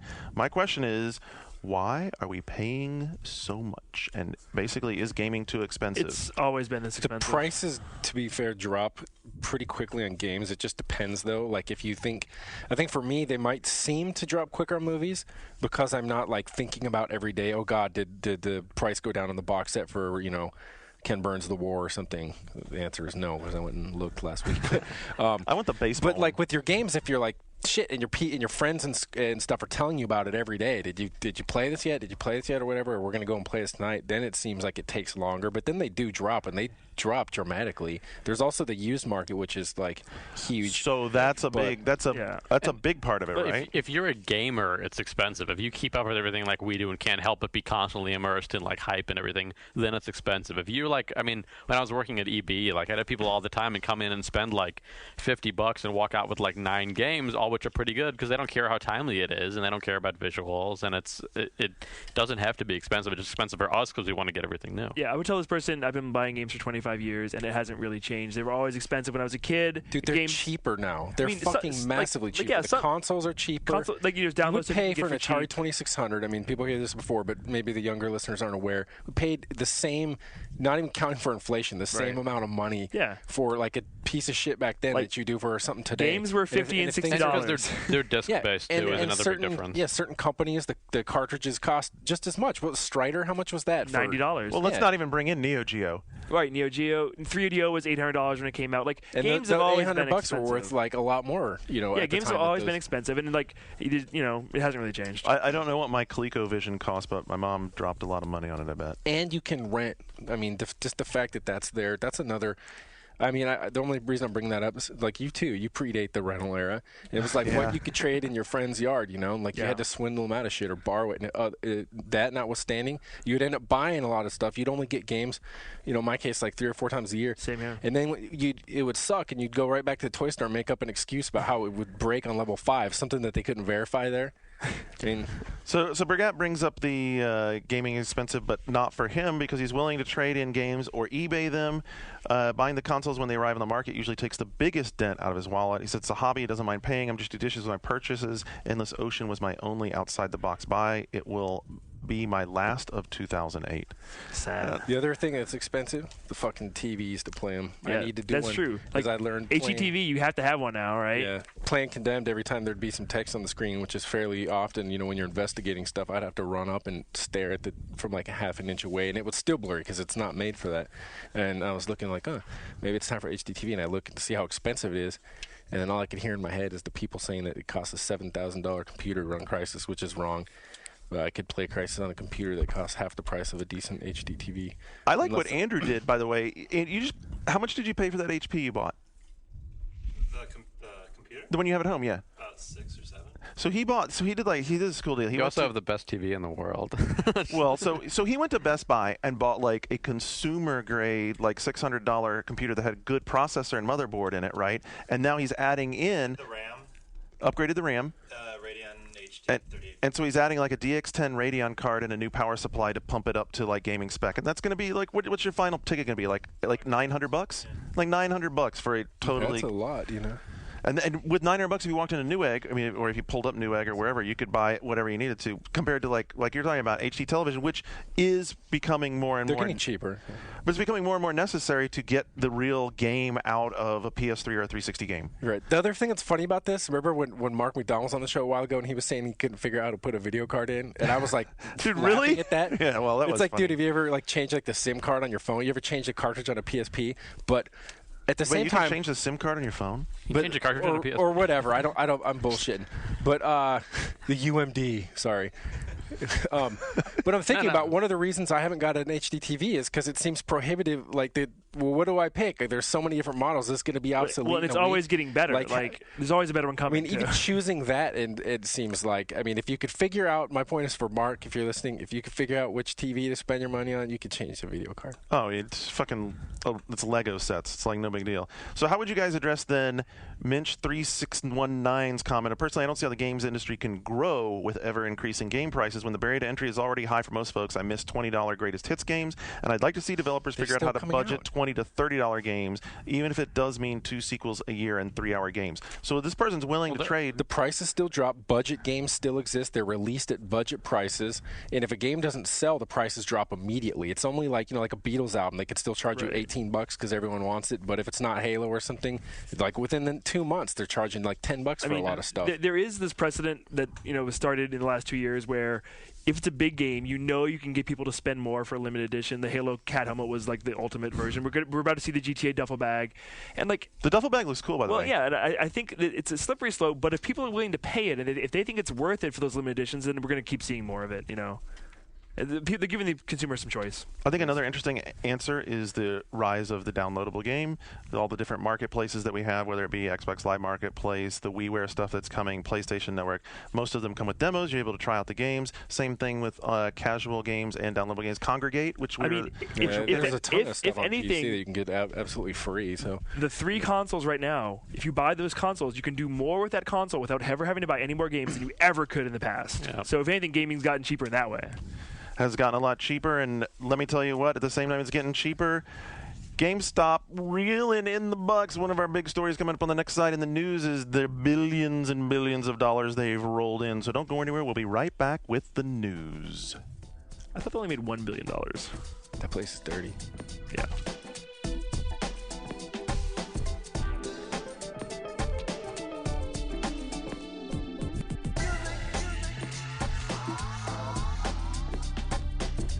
You love the fact that PS3 is a Blu-ray player, right? I enjoy watching Blu-ray movies. So you were talking about needing a HDTV guy. Robert Heron, who does all of the HDTV reviews for PC Mag and Extreme Tech, he's like a big HD guru down here on the 5th floor. He thinks that PlayStation 3 is the best Blu-ray player out there, precisely because it can do things like this. The latest firmware update is going to bring it up to the 2.0 standard. Which they wanted for a long time, because that finally offers some of the functionality that HD DVD had that Blu-ray did not have. It has cool interactivity. I mean, part of the standard is that you're connected to the internet, so they can give you live updates. They can bring stuff. They can bring diverse content through the net. There's like lots of cool stuff here. I was skeptical. I'm kind of coming around a little bit to the PS3 as a Blu-ray player. Can you guys give me some examples of the stuff, your 2.0 stuff you're talking about, because I'm not familiar with it? I believe it allows for like Java menus. Okay, so the way I'd have to go and read more. I can tell you what Robert told me, which is twofold. Number one, the PlayStation the Blu-ray 2 standard involves 2 big things. You have to have disk storage, so you can store things that are downloaded, and you have to have a net connection. So basically, the idea is that once you have this movie, they could have an interactive website, and you could have that you'd go to through the DVD menu. Through the Blu-ray movie menus. So you usually don't want to go there though. That's like Why when the not? Wu-Tang Forever CD came out, the extra DVD. You don't visit put the that in. Wu-Tang house. You didn't want to. You're better off. Dude, there's some excellent opportunities here, I think, for the porn market. I mean, you feel me? I don't know. Break Whatever. it down for us, man. I think that one went by us. Although in other news Get related, you explicit. might not have here. There is a site that is claiming to have broken Blu-ray encryption today out of Really? like Algiers or something, Oh, and Jesus. it hasn't been confirmed. That's what do you fucking remains to be you're on seen. the internet searching Blu-ray hack? Like, what do you? No, I read that, and I read this other one today on like, a movie forum. It was Algeria plus. Toshiba- Dude, Blu-ray. he's got After Dawn bookmarked. He's there every Toshiba morning. is expected to announce a $1.1 billion loss in killing HD DVD. Toshiba fails. I think that was an acceptable loss for them. Also being updated for firmware would be the PSP, and I'm excited about this because I think this is really cool. I'm into the internet music stations, and they're adding increased radio station support in the new PSP firmware. I think that's really cool. Have you used the radio support? I have not used radio It support. actually it worked well. I did use Skype once. Was Really? Yeah, but in Japan, my friend was like Skyping his wife every 5 times a day, and I was like, So you want to horn in on that? I was like, You're that- I gotta Skype your wife too. I was like, that really works. I mean, yeah, Plug in a headset or something? yeah, there's like a headset with a mic that's official now, and yeah. Yeah, like Andrew was doing the air quotes. That's- I'm going to Skype your I'm gonna wife. I was Skype about your to wife. play God of War on the bus today. I mean, on the BART, and I was like, for some reason, I mean, this goes into using a headset when you're playing online. Right. It's weird, like even that game, it's too much like Dude, I was playing fast, I was rapid playing activity. It's Pada- like I just want something quiet. I was and- playing Potapone on the bus, and you get a lot of weird stares. oh god, yeah, and it's always Out like, loud, you're like, "Patapa," and stamping your I'm foot. like, no, or yeah. like you're on a plane and there's always some DS game that wants you to yell in the microphone. Like that happened with Zelda, where the guys like scream to get a lower price, and I was like waving my hand over it, hoping that would count as sound, or like snapping my finger on it, and he's like, no. Dude, don't be self-conscious. There was some super hot chick playing her DS the other day on the 38. She was all like scribbling away on the. I was wondering what she was Was she playing. like, "Will you She blow blowing for on me?" Does Patapon? I mean, does Professor Layton require any sort of like scribbling or anything like that? No, she was like, I was wondering what she was playing. I'm like, she's all like, she was really into it. It might Like, have been that new game that came out this week in Japan where you scrub the boys. Oh yeah, Alice like was playing Spooky that. math hallway. it could have been that. Let's see. Marketing manager John Kohler said that more than 50% of PSP users listen to music on their system, and we think that you will enjoy this free new expansion of their music library. John, thank you very much. Could you put radio stations on the PS3 so I don't this- have to figure out how to plug my PSP into my stereo just to play radio, internet radio?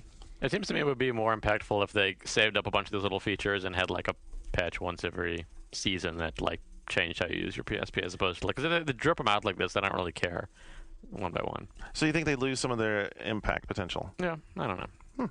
It did also include more support for PSN titles, and we also have a story this week with a leak that includes Ratchet and other home releases.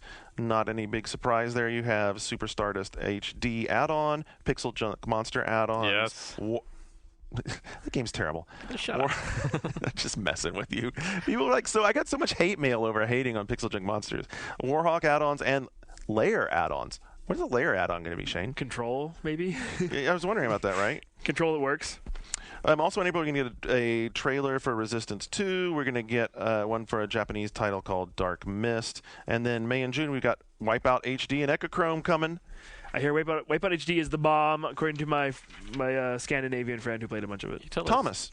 Dude, he wrote a preview for us. Thomas, he was like loving. He had a serious love in with it. But what's funny is he said, it's so funny. I was reading his preview and he's like, yeah, this is totally different. And then he goes on to describe like every Wipeout game ever. It's just it looks really great in HD. It's like if it had that much of an impression on him that it made him feel like a new experience, despite the fact that it still is Wipeout. That's pretty in awesome. fact, Is it the original Wipeout? No, Like, what is this? It's tracks new from one. Pulse and Pure, but redone, like all real, like you know. So they took the PSP games version. Okay. Yeah, but those are really good games, and the fact that it's shipping with custom soundtracks makes me so happy.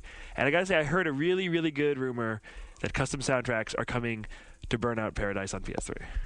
That's good. So That's you can about stop time. singing Avril Lavigne So I on can loop. stop singing, girl. Oh, hey, God. hey, you look like my boyfriend. Because Burnout Takedown had a shitty soundtrack Oh, too. It's almost shitty by design, the new one. So that's why that was the big deciding factor. That I got it for Yeah. for Xbox, because I could put whatever in there. Following a public vote on the official Bionic Commando website, Capcom has confirmed that Bionic Commando will sell for $10 this May, and there was much rejoicing. Well, yeah, I was at a very drunken event with Benja, the producer of this game, and I was giving him shit. I'm like, even though more people voted to spend more money, like they had a poll, like how much would you spend for this game, and the majority of people said they would spend $15, yet they're only selling it for $10.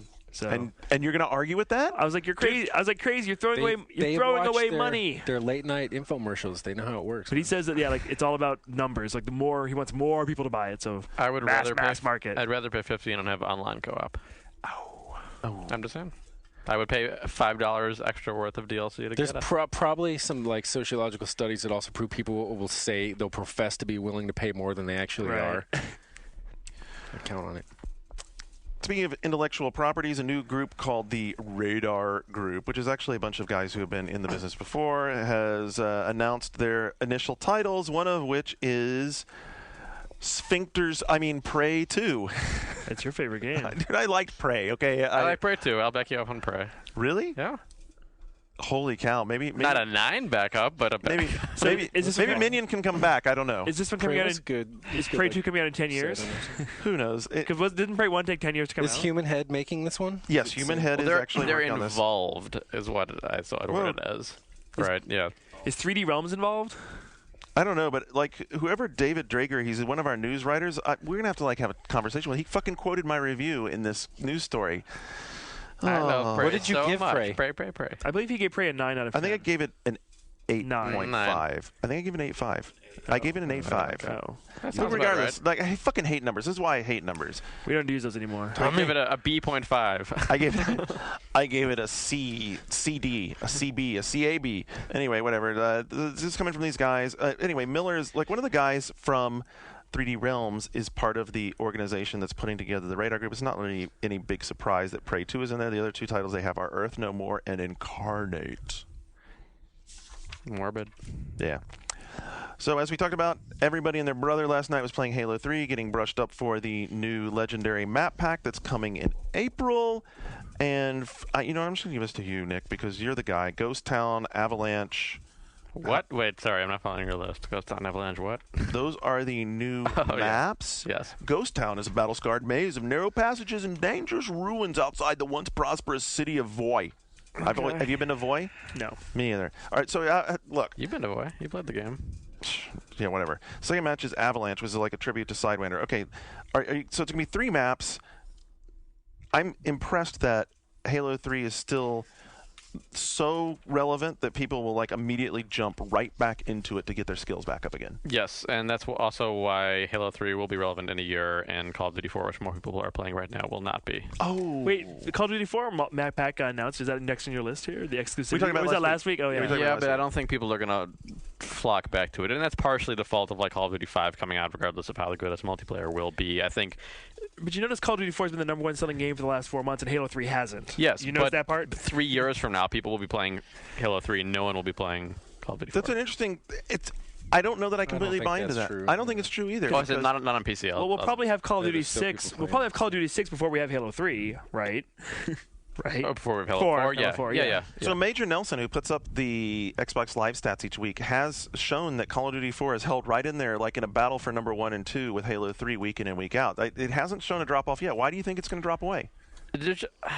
I mean, I have played Call of Duty. I haven't played as much as Halo. I just think there's something about like coming back to it and the combat and everything being so dynamic and the features they have. Like last night, I hadn't played in like a couple months. I popped on, played like a half dozen matches with Shu and David and them, and afterwards went and like chatted in the chat room having fun, and went and looked at all save films. Like all the stuff that Halo does so well, like brings me back to it, and the maps just make me want to go and experience new worlds in the Halo multiverse, whatever you want to call it. And just the nature of the combat and everything being all like dynamic and unpredictable, that's really fun to come back to. Whereas Call of Duty, it's like, at least for me, I kind of know what I'm getting into when I go back to it. But don't people know what they're getting into when they get into a Halo? How is that different? Come on. Are you kidding me? How is it I different? mean, it's very subjective, obviously. I don't know. I think Halo 3, like even if Call of Duty is beating it right now, Call of Duty 4 will eventually. How much of figure this off. is because Halo 3 clicks with you, right? You're a good Halo 3 player. Yeah. Are you a good good Call of Duty 4 player? Decent? But I think he's That's saying the- Halo's people more... tend to like what they're best at. Yeah. Right. And the game becomes infinitely more enjoyable the better you are at it. Don't you think Halo's more versatile, though, just in terms of like create weapon types and match types and stuff like that? No. Yeah, no. Than Call of Duty. I mean, Call of Duty's based in reality. Halo's monsters and How can you shit. say like? I think the features along with like the save film and the community, all that stuff keeps people coming back. Call of Duty doesn't really have that stuff. I won't argue with the save film thing. I think the save film thing is awesome. I think the Forge idea is fantastic. But one thing that Infinity Ward has not plumbed as much as I thought they would was their ability to add on the fly different game types. Because one of the things they sold to us, like originally, was, hey, we're going to be able to mix different game types into that playlist.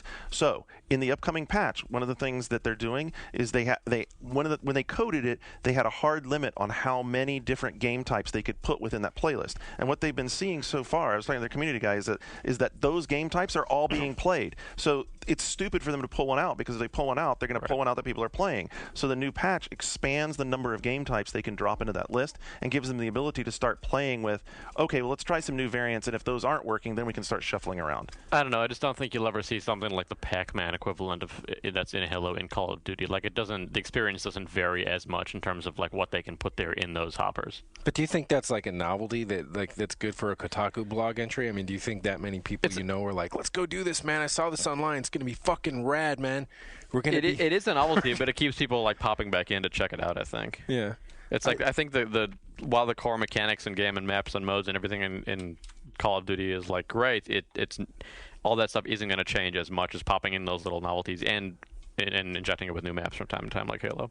One of our favorite novelties around message boards and news centers is whenever Reggie comes out with some quotes, and he was recently on Game Trailers TV with Jeff Keighley, and he busted out with, of course, one of the it's almost classic Reggie stuff. We're going to unveil the whole second half during E3, and all I can tell you is what we announced during E3 is going to be fantastic. The gamer is going to be excited, and the expanded audience is going to be excited. Well, I certainly hope so, because we know really nothing about anything they're putting out for either of their platforms after May. In the words of a message board poster, this is news because why? Exactly. Just to say, okay, that we're saying Reggie. We're not even saying who Reggie is, but let me fill you in. He's like the head of marketing, right? Right. Reggie so Fils-Aimé. a head of He's the marketing president- is saying that at a consumer trade show, there's going to be something that's going to get you excited. He's also he's the president of Dude, Nintendo America you can now. imagine he's he's saying that in his sleep any time of the year. yeah. He's the president of NOA. But I mean, it's funny because he's always saying, I mean, exactly. That's the kind of stuff he's supposed to be saying, right? But I'll say this. Nintendo, they've kept their entire lineup under wraps. We don't know what's happening. I'm sure they will, don't confuse it. I'm sure I can't wait myself to see what they've got. But it's like, I don't know. Their head of marketing saying to get excited. The challenge will be this. Andrew and I were walking back from having lunch, or from picking up lunch the other day, and we were remarking how, based off of especially Smash Brothers, you could have, for all intents and purposes, you could have played Smash. Are you leaving me out of this argument? Who brought it up and said that to you? Andrew and I, excluding Nick. Oh, that's right. Nick was there, right? Well, sometimes Oh. the minions just along for. Reggie spoke to you? You were carrying the lunch bags, right? I was not. I'm just giving you a hard time, Nick.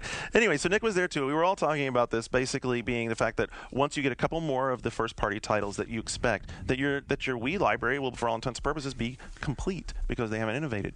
Any chance that they'll actually innovate something, or is it going to be Animal Crossing or F-Zero or? I mean, everyone expects Animal Crossing to be the big announcement for Wii and for it to be an MMO, so that is evolution and innovation. An MMO, what I want to see it as is something like Home, where it's like you have your Animal Crossing house that you decorate, you have your Nintendo trophies on the wall, you have your friends come over. An MMO doesn't interest me as much Nintendo as trophies. That's probably Can I kick it? It's lame in theory, but Animal Crossing, I played as much of it as anyone else. yeah. Well, one That's thing's what for it sure. needs to be. Nintendo Online, though, is something to worry about so far. Yeah. We'll see. Whatever it is that comes in that second half will probably drive a lot of people into GameStops, which means that they may even expand on this number next year. But they're now being called a video game retail giant. The story comes from Next Gen, who reports on a lot of business stuff. That last year, their fiscal 2007 sales ranked up to be $7.1 billion. Thank you very much. A lot of money. Yeah, it's a lot of money. And a lot of money. So this is why this is actually potentially going to bring the used game controversy back into the limelight, because one of the key sources of revenue for them is used games, and that constantly gets under developers' skin. And then we can go back and forth on this argument. We're not going to bring it up here, but the big argument is: do people trading in games and buying used games bring more gamers into buying more games and fuel the market, or do they undermine the retail sales? Isn't that like the retailers just encouraging publishers to go digital distribution even more so?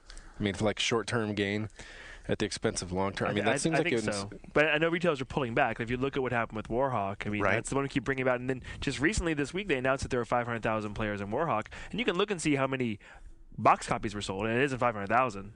And there's still a bully factor. I mean, there's still definitely some intimidation out there in that if you're a product manager and you're even toying with digital distribution, you have to start feeling very nervous when people like GameStop come back to you and say, well, it's fine. If you want to even toy with that, we're not going to stock your game. And if we don't stock your game, then Best Buy's not going to buy your game, Walmart's not going to buy your game, Target's not going to buy your game. And our army of pimps isn't going to like recommend that you pre-order your game every time they come in. Demand that you pre-order if you ever want to get And it. I hate to think it, but I think downloadable content is another way for them to, even on a used game, get more money out of people. How so? Because you're spending money, like you buy a used game instead of buying a new at retail, so they're not getting the initial sale, but they are getting money if you buy downloadable content. Oh, if you buy DLC. Yeah, Okay, yeah. so maybe this is a good argument for continue to feed the DLC market. I personally haven't watched. I mean, like you guys know, I was in the business for a long time. I feel like the used game market is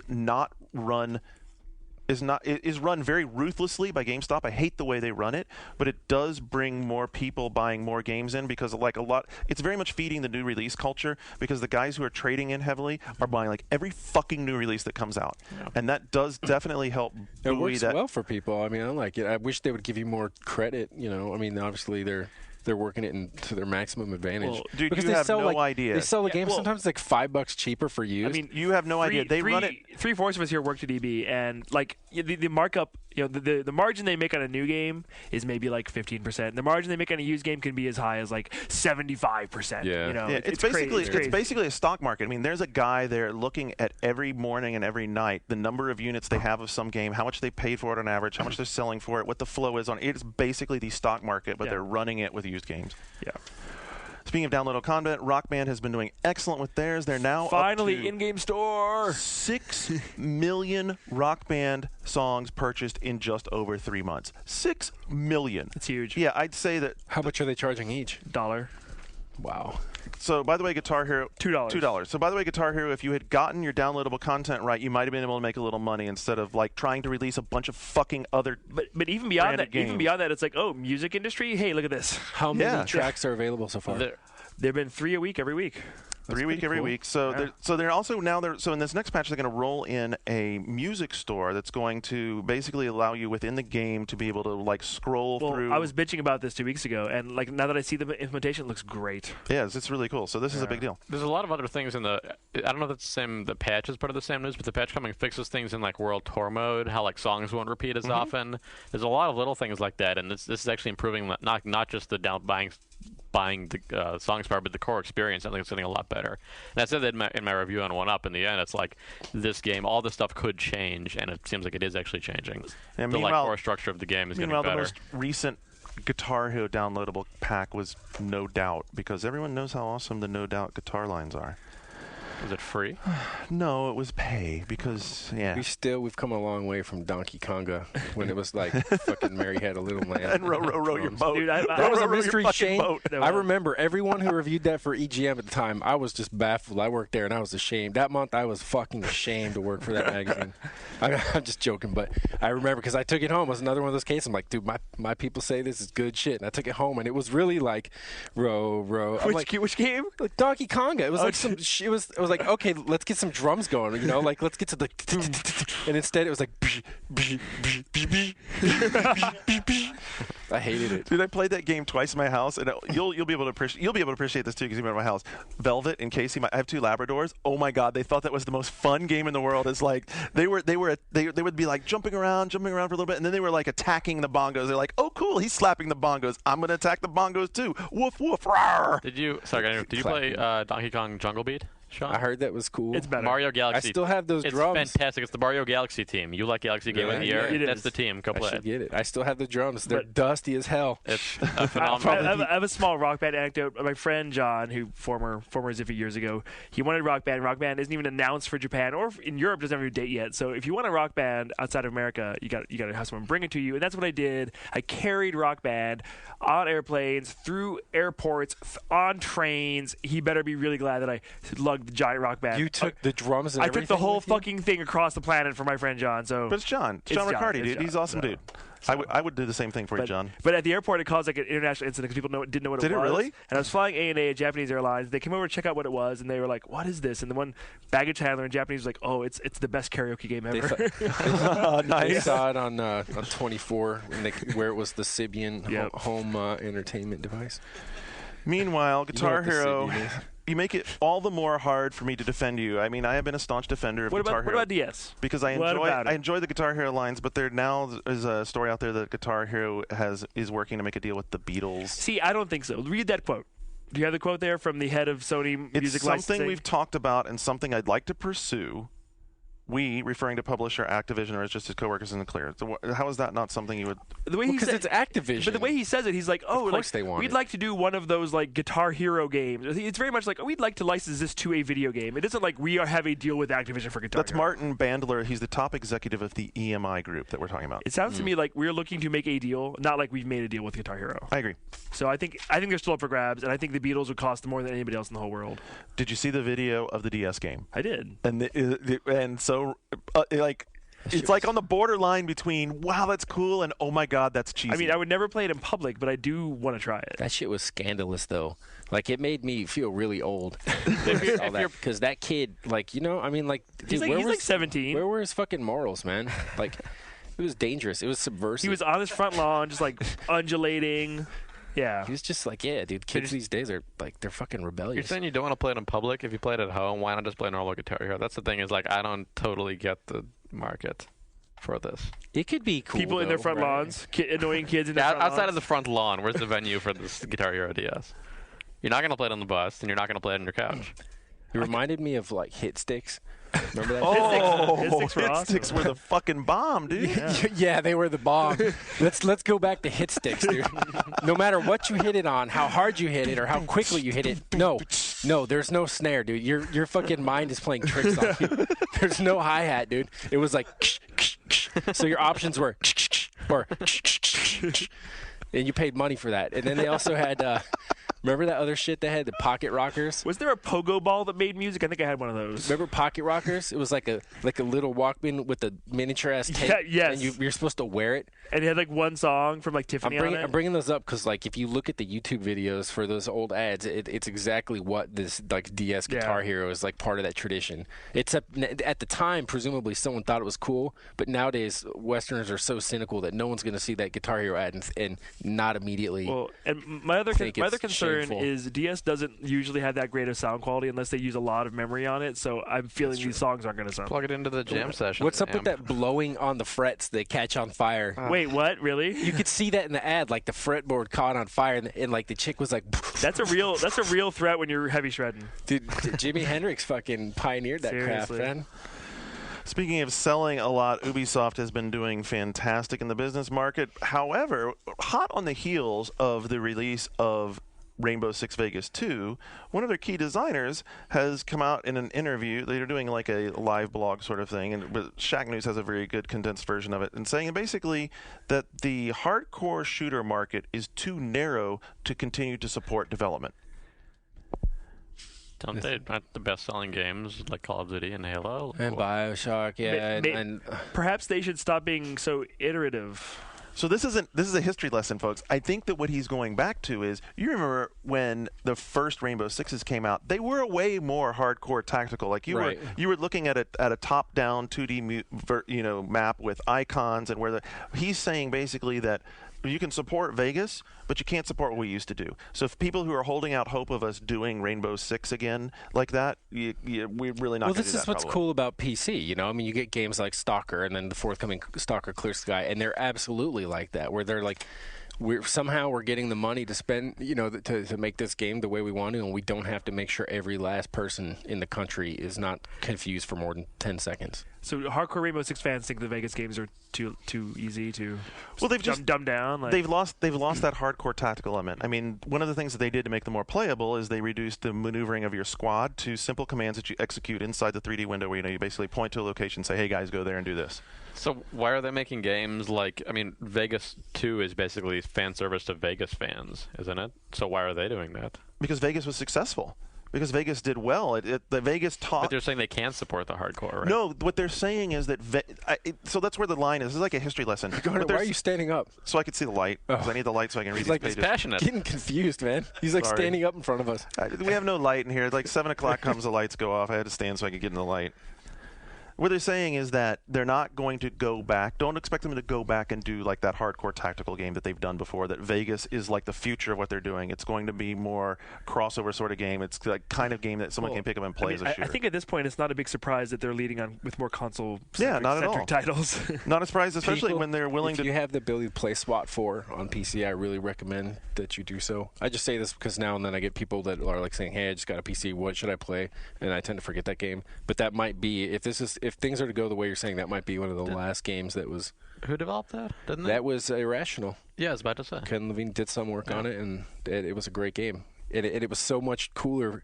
I mean, we're not talking about SWAT 4 now, but like what it Go for instead of saying like let's just go to Mexico and let's fight. You know, because for me, Ghost Recon or Rainbow Six, it's cool that they took it to Vegas and brought it domestic again. Because for a while I was getting confused between what's the exact difference between these games. Whereas like in SWAT, they take every level and say, like in microcosm of what BioShock did, let's make this level where you're supposed to go into the suspected serial killer's house, and you come in the front door, and it was dynamic. It changed every time. Maybe his mom's upstairs, and you work your way down in the basement, and then through his garage, and then this tunnel, and then it's like a fucked up like nightmare down there, and you're figuring it out, but you're trying to find the guy. At the same time, you're working with a squad and exercising all the stuff well. But it was like, it's just stuff that I don't. How was the To Catch a Predator level? Pretty good. That was the level, and you catch him. So I think that means it was good. What concerns fans in particular is that on the heel, is together with this announcement, they also see that Ubisoft has completely purchased the rights to Tom Clancy's intellectual properties, now his names. He can finally afford to buy another tank. Well, he already has one. Yeah, You could buy 2 more Ghost Riders. It's true. So they've acquired all intellectual property rights to the Tom Clancy name on a perpetual basis and free of all related future royalty payments for use in video games and ancillary products. So friends and neighbors, that means you can see a lot more Tom Clancy churn coming. Is End War Tom Clancy? Yes, it is. So it's a done deal. There's going to be a considerable amount of Tom Clancy branded product coming from Ubisoft. Yves Guillemot, the chief executive officer at Ubisoft, was quoted as saying, "The future of our industry lies in our capacity to create and develop brands that captivate consumers and that present a myriad of opportunities for the full spectrum of entertainment." Isn't it weird how branding works like that? Because you would think it's essentially like the same as like a Goosebumps for like military action. You know, where like R.L. Stein, or you attach someone's name to it, and then it becomes the brand. It's like, this is the new R.L. Stein book. But after a while, you're like, fucking R.L. Stein, like, it don't mean anything. Ubisoft should get the Goosebumps license. Well, that's Tom Clancy's the Goosebumps with a gun. So where are they going first with those Goosebumps? They're going into the MMO space. One of the immediate announcements they had was that, and Guillemot summed it up as saying that when we had to pay a royalty fee back to Tom Clancy all the time, it was cost prohibitive to do an MMO because of this structure of having fees coming in all the time. It was going to be siphoning money out of them all the time. But now that they don't have fees, it's going to give us full return. So we're really dedicated to go for an MMO on the Clancy name, which is big. Good luck with that. Hey, good luck with any MMO. Yeah, good luck. So you're not optimistic about this at all? I mean, obviously, maybe you should finish that Splinter Cell 5 first. So what do you think? So no details are out so far. Which direction do you think they'll go? Do you think they'll go Splinter Cell? Do you think they'll go Rainbow Six? Do you think they'll go Graw? I think Graw makes more sense. So do you think like it'd be a large-scale conflict sort of game? It would have to be even bigger. Maybe it'd be like an End War type thing. I mean, you're going to want... That's RTS, though, right? Yeah, but I mean the universe and stuff, to the extent where it's that big. Or could it be like Huxley? That sort of thing? Like a big... Yeah, that's true, too. That might work. You know, that might be cool. As soon as I think of that, as long as it's not just another grinding MMO. I mean, maybe Huxley will be one as well, but that's the problem. I mean, you can't... We go over it all the time, but if you're not WoW, don't make another fucking grinding MMO. So let me bring it home with some good stuff to wrap up the show today. If you're out there and either thinking about or already going to school, the Entertainment Software Association has set up a new foundation that's going to offer scholarships for future video game developers. This will be specifically targeted to women and minorities pursuing game studies. You'll be able to apply for this program up until May the 15th. You should look for information at theesa.com. Props to them for getting involved monetarily and getting out there and supporting game development and the future of education there. Well said. And that's all this week, folks. You know where to catch up with us. That's boards.oneup.com. What silly voice are you doing? I don't know. That's just a silly voice. I don't know. I don't like it. I'm sorry. I'll just do that. That's all for this week, folks. You know where to catch up with us. It's boards.oneup.com. For Andrew Pfister, who's holding up the 3 fingers of getting us out of here. Not the shocker. It's the air shocker. Shane Bettenhausen. Shane, glad to have you back. I'm going to take a nap. Nick, nice to have you here as always. Thank you. And Sean Elliott, excellent job. This is Garnet Lee. Thanks so much. Until next week, John Davison will be here. We are